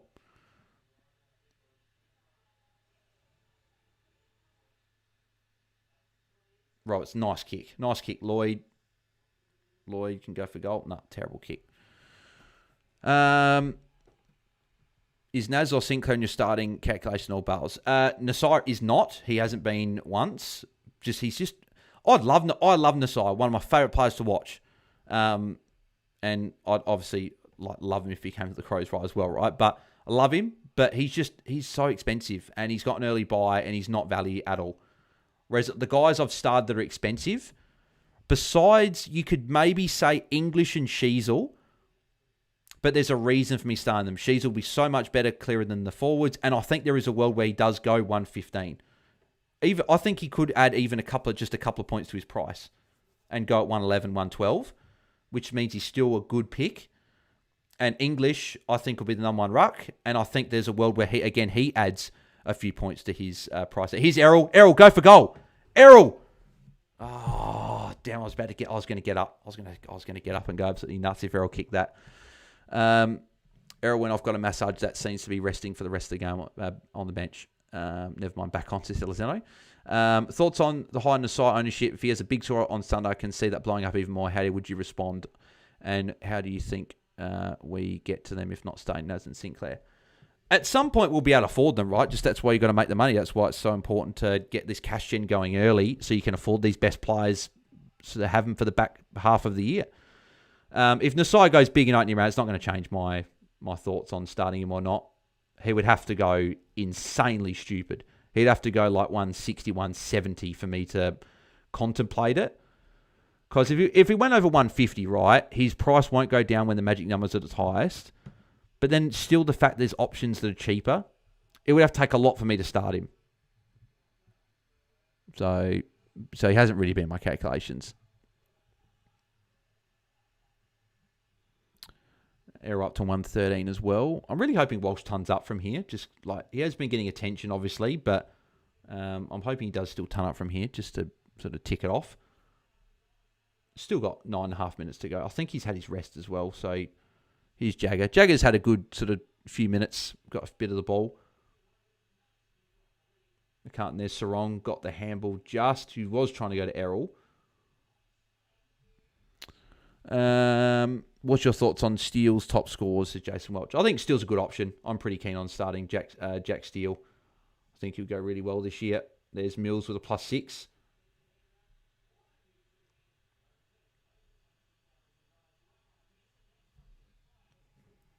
Free kick to Zach Williams. I think he's cramping, I think.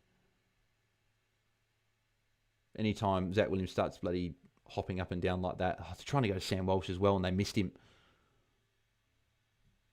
I just think this game here for Walsh has not been his game. Like, it has not suited him like the way Sydney have dominated this half. It was going well the first half and then obviously got the tag.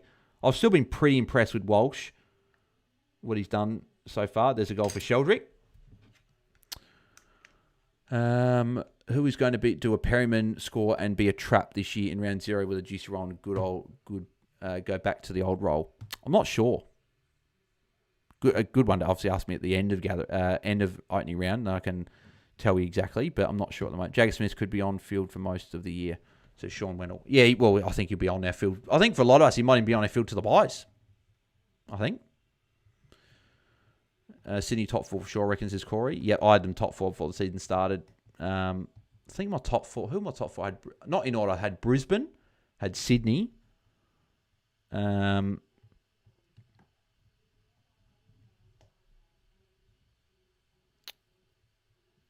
I have the Crows?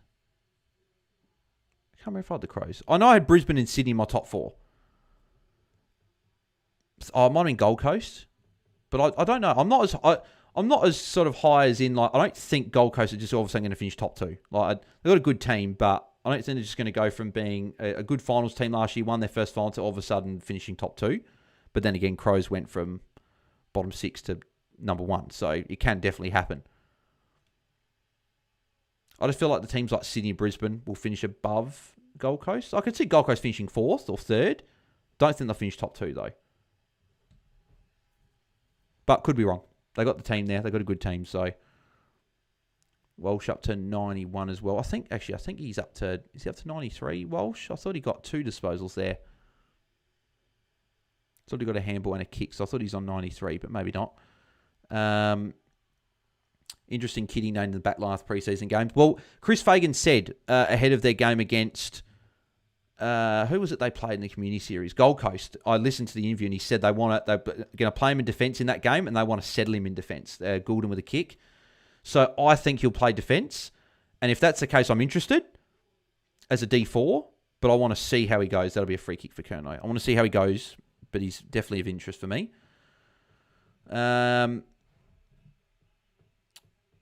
Where were we? How good is Jagger Smith Bales? Just a lock, says Lee. Oh, 100%. Yeah, 100%. Nobody, I understand your rationale, but the problem I have is you are being optimistic about similarly priced players in Sheasel and English.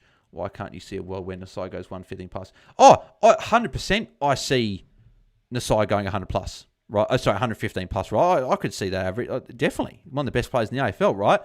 But when you're looking at defenders, there are some good options that are priced cheaper than Nasai, and they don't have an early buy, like particularly like Rosie, right? Because you're probably starting Nasai instead of Rosie. Potentially, like if you go two big defenders, you could, but the point is the fact that he's no value, and I don't really see him going much more than 111, 112 he's priced at. He could go 115, right, and be an okay pick, but I don't think it's going to, like, I get what you're saying, right, but he's just got an early buy. He's so expensive. Sheasel's not, I think he's a bit cheaper. English is the same price, but the difference with English and Nasai is there's no, like, the rucks were so uncertain, and I'm more confident that English will adapt to these rules better. And we've got to pick a ruck, right? We have to pick a ruck. And I think English is the guy. But I've also considered Grundy. I've also considered Jackson. I've considered a Gawn that doesn't have the early buy, right? I just think English is better equipped for these rule changes and will benefit as a result. I think Sheasel, when he's had over 50% CBA, he's averaging well over 115. So I think there's a world he is underpriced. But worst case, you get what you paid for, and he's still the clear number one forward. So that's probably why I sit with there. I just haven't looked at Nasai just with how high his price is. A kick for Walsh as well. Getting towards that ton for Walsh, which is good to see. And Golf Rainsworth. Gold to Carlton. But I appreciate you have maybe the different opinion, right? And it's good. That's what's good about fantasy, right? We don't all have the same opinion. You might start Nasai, and he might average 115, and then I go, well, I should have started him, right? And that's the good thing about fantasy, right? That's what makes it so special, is that everyone has different teams. We go about it differently, and it works in one spot, and it doesn't work in the other, right? Like my team was shit last year. I thought Stewart and Taylor were going to be okay picks, but they turned out, well, Taylor was good if you got off after round one, but they weren't good picks, and I stuffed up. So, I'm by no means a gun coach yet. I want to be a gun coach, but I'm working my way towards doing that. Corey Badge, I want all in-state teams top four so it doesn't affect the NFL in the semi-final weekend at the MCG. That'll be interesting the time the game will play. Yeah, I want to go to Melbourne for that game. Obviously, I'm a Rams fan, right? So I'd love to go watch Rams in Melbourne.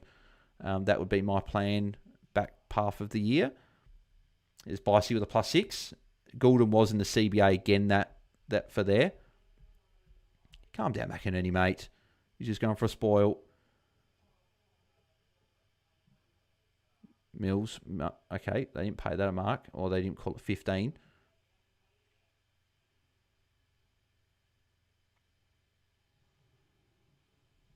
There's Ashton Moyer. Here's Jagger Smith again. Jagger Smith's been a lot more involved in this last quarter. There's Sam Walsh on 99. Just one more disposal, Walshy, to get that ton. Reedy Mark. We had a lot of chat in the second half. It's actually got more chat as the game went on, so I appreciate everyone that's still tuning in and getting in the live chat. It's been very much appreciated. I wouldn't be upset if Sydney won the flag this year, says Tommy. Jason Welch is Angus Sheldrick not good anymore, but he's only played 60% time on ground. No, it's more the fact he's had low game time. This happens a lot with Sheldrick in the preseason, unfortunately. I'd pretty much ruled out Sheldrick. Yeah, I haven't seen anywhere near enough for this game. No McCarthy playing as well this week too, which is strange. No McCarthy playing as well. Who's McCarthy? Am I having a mental blank? I'm thinking Tom McCarthy. Is there another McCarthy? Corey, I might... Off the lines. Look. Oh, sorry, yeah. Oh, Lincoln McCarthy. Yeah, sorry, my bad. There's Jai Sarong +6.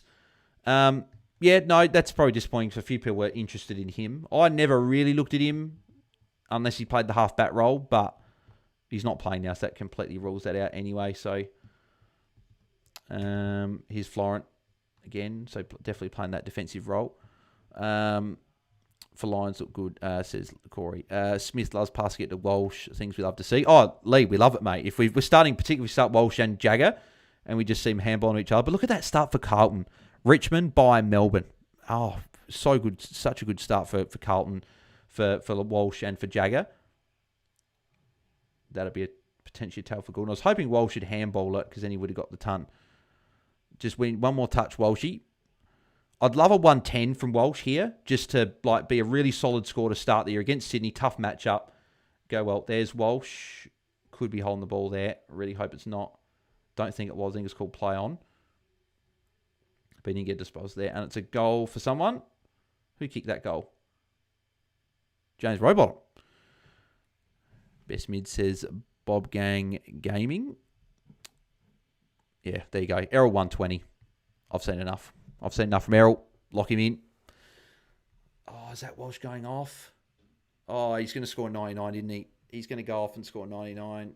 That's going to make things interesting. I think he's just run off. Oh, no. Oh, I knew when he didn't get that handball away. I'm like, what's the bet? That's not going to get his 100. Oh, man. He's going to go off, and that's going to be it for him from the game, isn't it? What's the point of bringing Walsh back on for a couple of minutes? Nobody 100% agree with diversity of opinion is great. Whitfield is definitely in my thinking, but in fantasy games, IFPL, I do factor in ownership. Once a player gets above 50%, it can be damaging to your rank. Yeah, 100%. Yep. Very good point. Yeah, 100%. Jagger with a tackle, I think. Errol, I don't think I'd dispose away there. There's Warner. See, Grundy's turned up. So, a few people were keen on Grundy. He had a bad first half, but second half's been great. Swans are putting foot to the throat, says Red Lighting. Oh, they've been fantastic tonight. After the first half, they weren't great, but second half, they've been great. How much would Noah have to get tomorrow for you to pick him? Oh, depending on what he scores. I don't know if there'd be a score. Maybe like 110, 120 would get me interested, particularly with those good early matchups and against Geelong. But even a ton would but it's hard. But I don't think I'll pick him because I've now got Goulden, I've got Walsh, I've got Steele, and I've got Butters. I just can't. I don't think I'm going to put a fifth big mid in. I just don't have that. Just doesn't work really for my structure. It's a tackle for Goulden, I think. Should be. Errol's role this second half when Sydney have played well has been fantastic. And exactly what we wanted to see. So, and surely Sydney go, well, we played well with him in the mids. They'll keep him there. Like, he's on 124. The only thing now is if he, like, because he's gone over 120 and he might keep going up to, he might get more involved with 3 minutes to go. I think his ownership is just going to go so much higher because he's priced at 103, 102. So, yeah. No, but I didn't really believe in starting with João Pedro this season of FPL, but I was so terrified of his ownership and I ended up not being punished for it. He started like house on fire. Yeah, I started João Pedro as well in FPL. Do you think stoppages have decreased significantly, says Goat Mountain? I don't know. I'd have to see the numbers for... I haven't noticed like a huge decrease, right? But I haven't got numbers in front of me. So I want to see what they're like. But maybe. My dad picked Swans by 60, says Corey. Geez, that was brave after Carlton had a pretty good preseason. But you would have expected Sydney to win this game with the team they've got. And Carlton obviously losing a few players. Alex, hey bro, how's the stream been? Good, mate. Good. Yeah, good for the first day. Get the first stream for the season underway, which has been good. First half was a bit stressful with Goulden not doing what I wanted him to. Sydney not going well when I picked them. Josh wrong, another +6. But second half definitely has been a lot more enjoyable and, yeah, very good. So, yeah, no, it's been good. Had a good, obviously, amount of people tuning in as well tonight, which has been nice. Not as many as what we get normally during the season, but it's been good for the first watch long for the season. Having a few. We've had consistently, I think, over 40 people. I haven't actually looked at the numbers a lot tonight, but every time I've checked, we've had pretty much 40-odd people tuning in. So I guarantee Walsh is going to finish on bloody sub 100. But the fact that he's been, at the moment, Carlton's top scorer is also another positive, and a tag, and the role's been great. I think I'm going to start Walsh anyway. There's Errol, handball there. I'd love Walsh. I don't know if Walsh is back on or going to come back on. But I've probably seen what I needed to, even though the score hasn't been there. And the other thing as well is because the score hasn't been there, like 99's not something that people are going to go, yeah, I've got to start him. It might even scare some people away where he actually becomes a little bit more unique than what he would have been. If he went 120 tonight, he would have been selected by so many people. But the fact that he's only scored 99 people go, oh, 99, not what I wanted. I'm not going to pick him. Maybe. But he might be on. I don't know if that's him or Cooper Lord there. My screen's not quite good picture at the moment. But I think he's on the bench. And I don't think he'll come back on. Unless that is him there. No, it's Fogarty. I saw the 8 and I thought he's at Walsh, but no, it's Fogarty. Harry Mackay, good mark. We need Walsh back on for the Tunsters League. I don't think he's going to come back on. There's only 48 seconds to go. He'll probably be done for the day. Are you interested in Murphy Reed or Bales? Probably goes 20 points by his price stats, says Andy. Not really. I don't think. He's just... I'm happy to trade into him if he looks good early, but probably not someone I'm going to start with. I just think, as I said before, I think 5-game stretch, he'll go 2 scores over 90 and 80, and then 2 scores below 75, which is just a little bit up and down. But then if he's scoring over 70, right, he is quite cheap, right? But not for me to start, but someone I'd be happy to jump on if he looks good. Which 2 defender rookies are you most keen on? Josh Lindsay, Farrow, Jarks, Grill, Sarong. Probably Grill. And probably Lindsay. Probably Lindsay and Grill, probably the 2. But I've also got Sarong, I think. There you go. Errol even ended on the bench as well. I don't have Farrow, but I've got Jakes, I've got Grill, I've got Sarong, I've got Lindsay. So I've got those guys. So I'm pretty keen on most of them. When he was, I said before. Leonard Burbitt, God love seeing Riley Bice playing well. Not necessarily fancy-wise, but he was an awesome cash cow last year. Oh, I love Bicey. Annoyed I'd never got him for that 120 on his in that game that he played. But, yeah. Goulden pulled up lame, says Perth on a budget. Anthony, I think he's fine. I think he's all good. Especially people who didn't watch the game and only see the score, said Red Lighting. Rosas will be good for Sydney, says Corey. Yeah, I think he will. Yep. Tommy Gardner, who else would you start instead of Walsh? Not sure exactly. Like it could have been Noah Anderson if he went big. Could have been Dawson if I want to pay up. Could have been someone like that. But yeah, I think I'm pretty happy with the mids I've got at the moment. But let's go through these scores. So Errol 126 was big, and I think he's done enough. His midfield role was full-time midfield in the second half. I think he had 3 or 4 CBAs in the third quarter where he was in the mids, but there were so many goals that he was in the mids a lot, and I think he was full-time in the last quarter. So I've seen enough. I think he's in for me. I think Errol's locked in at M1. Like, he scored, 23, 24 points above his price stat in this game alone. He's going to go up in price after round 1. It's going to be then tough to get him in. I'm pretty keen on starting Errol. McInerney 122 was great. Very good score from him, 122. I'm not keen on starting him Classic, but draft, you'd be pretty happy with that. Grundy 106 after a quiet first half was good. And Isaac Henney 101 obviously had a huge second half. I swear like he's done that a few times when we've had Watchalong. He's had a bad first half, but then had a big second half. 101 was good. I'm very happy I had him in game day squad. So I had both of them, which is really good. Walsh 99. I think I saw enough. 99, I probably wanted a little bit more. Probably wanted 105 at least. But it's only 1 + 6 that he missed out on. There was one I remember where... sorry, what was I going to say? There was 1 + 6 where it missed him, and it probably should have hit him, right? But I think he did enough. I want to see CBAs, actually. I want to see CBAs when they come out. Hoping Pete has uploaded those CBAs from AFL ratings. He normally does that all the time with the CBAs as soon as the game's finished, right? There's Papley doing some run-throughs, obviously with limited pre-season. No, there's been nothing from Pete yet. I'm hoping that he uploads them soon because I want to see these CBAs from Walsh. But from what I saw with Walsh, he was full-time midfield. Like he probably would have been, I think, 70% plus CBAs, which is what we wanted to see. McInerney scores huge, says Tommy. Yeah, it was. He's very good tonight. Could you... Oh, no, sorry. I was going through the scores. Sorry, my bad. And then I'll get through the comments.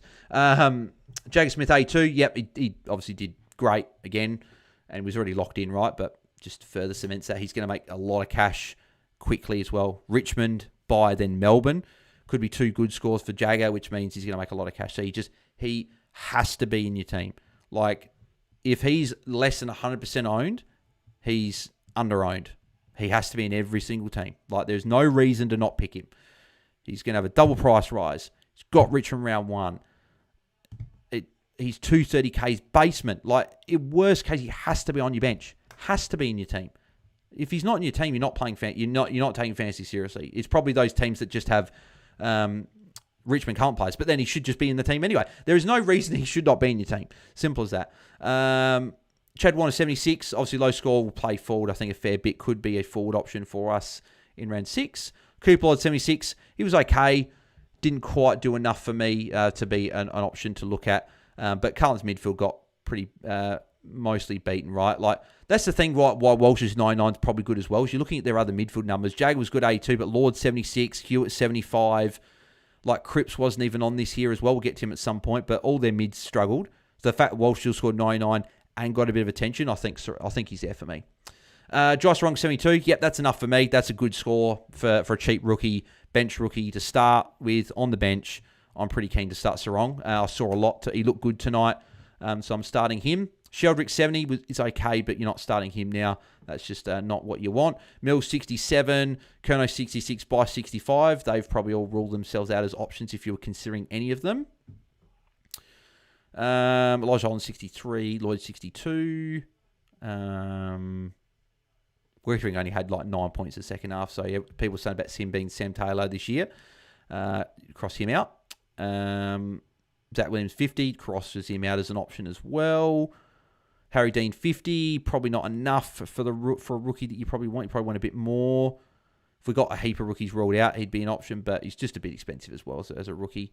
Liam Reedy 40, obviously he's ruled out anyway with Pitney there, and Sard only scored 30, so it's a low score for Sard. So there's the scores. Pitney 92 as well. If he was solo ruck, I would be interested at R2, but with Reedy there, I'm not.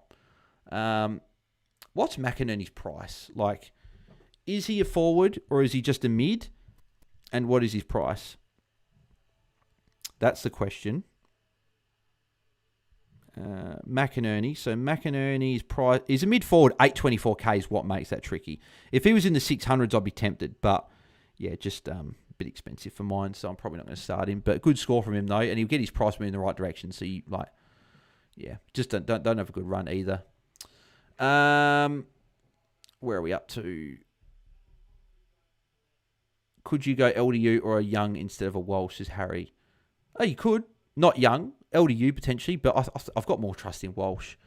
Walsh showed tonight. The score wasn't there, but the role was there. He was the top scoring Carlton player and the top scoring mid. Like, Carlton didn't score many points at all. And I think they'll score more points than what they did tonight. I saw enough from Walsh, even though the score wasn't there per se. I think I'll be starting Walsh. The fact Grundy ton from an average performance is interesting. Oh, it's good, Tommy. Yeah, I think Grundy will be top 3 this year. I think it'll be English, Grundy, Gawn as the 3. Maybe in that order, maybe not, but they'll be the 3. I think Cherry will take a bit to adapt. Maybe start scoring better second half of the season, but not to start with, I don't think. McInerney, a consideration, has forwards, has some players midfield, says Elizeno. Like, he could be, but probably not. I've got forwards ahead of him. It's funny, forward stats for him is actually probably annoying. If you had defender status, it'd actually be a little bit tempting, but as a forward, I think there's just better options that I like more. Corey, Sarong was huge in the last quarter. Yeah, Sarong was good. Got some good chip. I think, what did he go? 29. No, I think he only went 19 points in the end. But still, getting a 72. Bench rookie, I think you get that double crash price rise. It's enough for me to put him there. Carlton are stuffed in 2026 as Mighty Blues. Nothing in 2026 for Carlton to look forward to. Oh, I think you're a Blues fan as well. There were some good signs in the first half, at least, and start of the third quarter, I think you guys kicked the first goal. Jagger, obviously, is going to be great for you guys as well. I wouldn't be so negative in terms of that, just because I think that you guys will go okay. Maybe not as good as what winning against Brisbane and that, but I think you'll be better. I think there is a little bit to look forward to for Carlton, obviously with a few guys out of the team and guys like Jagger and that coming through. I think it's fine. Like, Harry Dean will be a very good player as well. Corey Blackledge, Stud scored 30 fantasy, but 83 super coach. Interesting. Kemp, 55 point first half, 1 point second half, says Elizeno. Get these likes up, guys. Yep, make sure you guys do smash like on the video. Walsh done enough, says Will. I think he has. Could be good discussion with the Ball Boys tomorrow about this on our live show, but I think he's done enough. I think I saw enough from him tonight. The role was good as well. So I'm pretty keen to start him at the moment. But yeah, good discussion point for tomorrow. Benjamin Wedderburn, is Florent an option if someone of the mid prices drops out? What did he score? 85. Like, he could be, but I just think I like other options better. So probably not. Walsh did do better than his average, says Alexander. Yeah, he did. That's a good point as well. So he did do better than his average. That's obviously a positive. But yeah. Will says lock. Oh, Goulden, impressive lock. He's talking about Goulden. Yeah, I think, Goulden did what we needed. So I think Goulden's locked in. Yes, I think he's certainly there for me.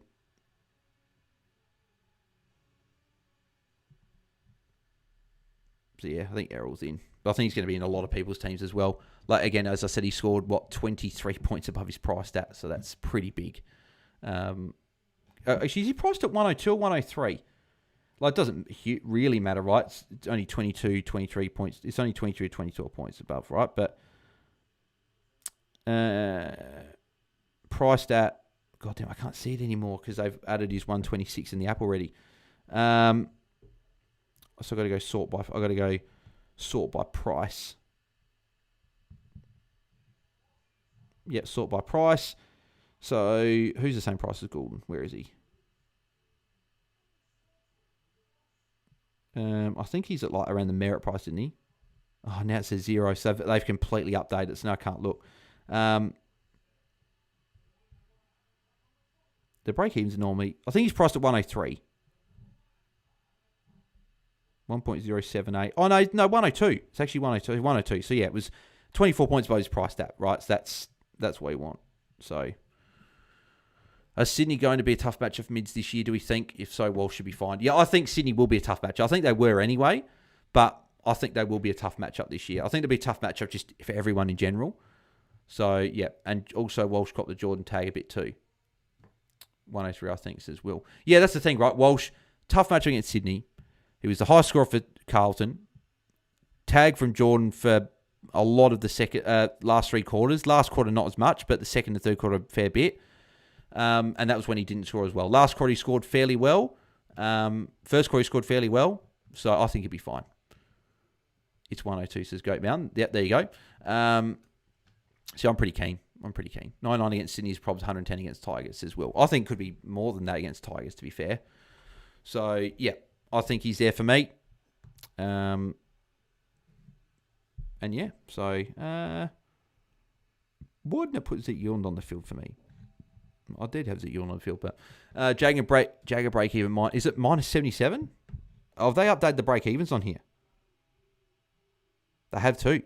Minus 77. You're right, that's a huge break even. So what have we got for these break even? So Walsh's break even's 83. It's not too bad. The only thing with Walsh, though, that you could consider, right, is he's not going to get away from you if you don't start him. Because if he goes, let's say, 120 next week, he's going to maybe go up 30k or so. Not going to get away from you, right? He was never probably going to get away from you anyway. But, yeah, I think I'm still keen to start Walsh. Goulden's break even 63, right? So if he goes a good score in round one, goes up, gets that double price rise, he could be priced near 110 already. And that's before round two. So, yeah, Goulden's, I think, in there for me. Jai Sarong, let's go through some of these break evens, right? Let's go through the players and we'll see what their break evens are. So Jai Sarong, break evens minus 50. So that's obviously made him a very good option. Who else have I got from this game in my team at the moment? I've mentioned Walsh, I've mentioned Goulden, mentioned Jagger. Alrighty, so I just have to go to players and then sort by, and then we'll go by teams. So we'll go Carlton first. Actually, no, I'll just go both because I can add both now. It's obviously with the app being able to do that. So Grundy break even 109. Heaney break even 95. McInerney's break even is 7. It's like there is a world where you could consider it as a very short-term play. But if you had better matchups, I would consider it. But he doesn't. He's got Brisbane and Hawthorn or Hawthorn Brisbane. So I wouldn't do that. Warner's break-even's 108, so it's high, so he'll go down a bit. Potentially be a forward option for us to look at. Who else have we got? What's Sheldrick's? Sheldrick's break-even's 49. That's not enough. Cooper Lord's break-even 34. Probably not enough. Bicey, we only scored the 65 anyway, but yeah, 43 break-even. So that's actually what I'm interested to see. What's Harry? So Harry Dean break-even 7. So yeah, probably you want it in negatives to be an option. So probably not. So yeah, that's pretty much that, right? So they're the main break-evens. So I'll do the last few bits of chat here, and then I'll have to head off. I've got to have some dinner. It's very late, and I haven't had anything to eat. Listen, Carlton only scored 1401 fantasy points as a team. That's very low. Sydney seem to be a very difficult team to score against. Yes, and that's a good point, right? I'm glad you actually said how many points they got. 1401 is low. Very, very low. I think that had a lot to do with the fact they were playing Sydney at the SCG. That's a really tough matchup. So the fact that Walsh scored a 99 with a bit of attention against Sydney in a bad matchup at the SCG, I think is good. So that's why I'm pretty keen still to start him. Annie East, how much money in the bank you able to start with, Bales, if you have an upgrade to rookie or Windsor type to afford Walsh and Parrish and Rowson? I don't know if you ask, I'm a bit confused with the question, but if you're asking how much money I've got in the bank at the moment, I've got 146k in the bank with how my team sits. And I'm happy to carry something like that over in round one. It gives me a bit of flexibility to go up or down, but I'm happy to use it as well. It really just depends what team I want to pick. I've never considered J-Mac. I have Toby Green in F2 at the same price. I think I'd still go Toby Green. But you've already got Philippou and Flanders on the round 4 buy, so maybe you go... But then McInerney's got the round 3 buy, same McDonald, same as Buderick, same as Petrarca, like there's a few, Lombard. So I wouldn't... The reason I'm not saying McInerney is probably because of those other buy players as well. What's the locks and drops looking like? I think the locks is probably Goulden, Jagger are probably the locks, and Josh Sarong.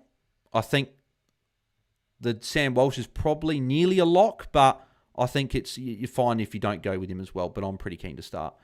Expecting Rouston fade away in a similar fashion as Sheldrick did tonight. Only thing that interests me is GOS mid-carnage, but still. Yeah, it's a good point. I could see that happening as well, but we get to watch, which is good.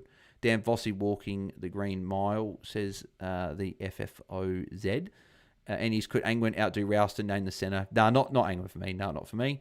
Thoughts on Lockie Dobson, says Will. Yeah, an option. Yeah, an option as a rookie forward to put on your bench. Wouldn't be a forward option, but he's an option. I think I'm happy to start Walsh. He's at least 8 unders, potentially 15, says Falio 19. Yeah, I think so as well. Is Oliver the Great? Oliver says Grill or Lindsay top go on field. To go on field. I got both on field at the moment. I'd prefer Grill number 1 and then Lindsay 2. Smeggy McGee says going to be another long year. Talking about obviously Blues. I'm still a bit more positive probably, but then again, Blues fans have suffered for a fair bit, right? So maybe I'm just because I'm not a fan of Carlton, but yeah, I think you've got like guys like Jagger and that is going to be good coming through. And I'd never expected Carlton to finish top 8 or anything like this year, but yeah, we'll see how they go. Walsh has a monster game, yet still can't ton up. He's a trap, says lower class Brum. He's definitely not locked by any means. Few people won't go with him. I'm still keen to start him, but if I see someone that goes a lot better and there's a chance. But tonight, 83 hitouts, and last time they met last year was 80. So yeah, hitouts didn't take a big decrease. So thanks for another watch on Bales. We'll be doing another one on the weekends. Maybe Saturday night. Maybe you could even do one Sunday night as well. But we'll see. But stay tuned to socials. Instagram, Twitter, BAILSDT. I'll keep everyone up to date with if I do one or not. Beer battered gummy shark Blues. I might check in with them in 2027. Yeah, a few Carlton fans a bit disappointed. Obviously, they did lose by a fair bit, right? But Archie Rolls or McCarthy tossing it up, says Stu. I'd go Archie Rolls over McCarthy. I just think West Coast aren't going to score enough points for him to be a good pick. Nobody, just looking at Walsh stats, 3 marks and 2 tackles. He should be able to sort that out next week and beyond. Yeah, and that's always been knock on Walsh, is the marks and tackles have never been big. But tonight, against Sydney, tough ground, I think he's okay. Dev Rob or Lombard on field for round 1. Could go Lombard against West Coast. I'd still feel safe with Dev Rob, but you could go Lombard. You could go either, so. Alrighty, well, I think that might pretty much just about wrap up the watch long, I reckon. So obviously we had a bit of chat about it tonight, but I hope you guys enjoyed the watch long as always. We actually got a fair few people watching. We got up to 66 at the moment. Might have been more. I just didn't obviously check there, but appreciate everyone that did tune in. If you haven't entered our giveaway already, patreon.com/AFL Fantasy Fanatics. Go check it out. Go check out if you'd like to become a Patreon member. And if you do join one of our tiers, you get entered into the draw to win a 20-minute Zoom call with the Fanatics crew, obviously including myself. We look at your team. We can review your whole team, answer any question you have. It's obviously a lot more in-depth than what we offer out. It's the only time we're going to offer it, unless we do another giveaway, right? But this is the one giveaway we got now. Enter it. Patreon.com/AFL Fantasy Fanatics. And if you join our Super Fanate tier, you get a bonus entry into the giveaway. And obviously, there's not huge, like there's not like there's 1,000 people, right? There's less than that, so you've got a better chance at winning it, right? And then obviously you get exclusive content throughout the year, obviously through the Patreon. You get Q&A every week. If you're in the Super Fanate tier, you get obviously team review. You get entered into the Open League, which is cash prizes, first, second, third, guaranteed prizes. The more people we get, the bigger the prize will be. And if we get enough people, there might be fourth and fifth, might even get some cash prize as well. So if you do want to check that out, links in the description below. Check that out as well. Make sure you do smash like on the video if you enjoyed the watch long tonight, and subscribe to the channel if you have not already. We got more content. We'll be live tomorrow afternoon with the Ball Boys, with our preview show for opening round for the other 3 games, playing a bit of opening round roulette as well with the remaining 4 games. We'll obviously recap a bit of tonight as well, and give our thoughts on some of the players there as well. So make sure you tune into that, and maybe watch on Saturday night. Maybe Sunday, but we'll be them live with our own opening round review on Monday night. So stay tuned for that. We'll announce the winner of the Patreon giveaway, so make sure you enter it as well. You get shout out as well on the podcast. So, but yeah. Anyway, thanks everyone for tuning in. Elizano, Sherry only had 50% TOG. Seems like that's what Cox is going to do with their 5th part on the bench. Very low time grant. Agree. I think that's what they'll do.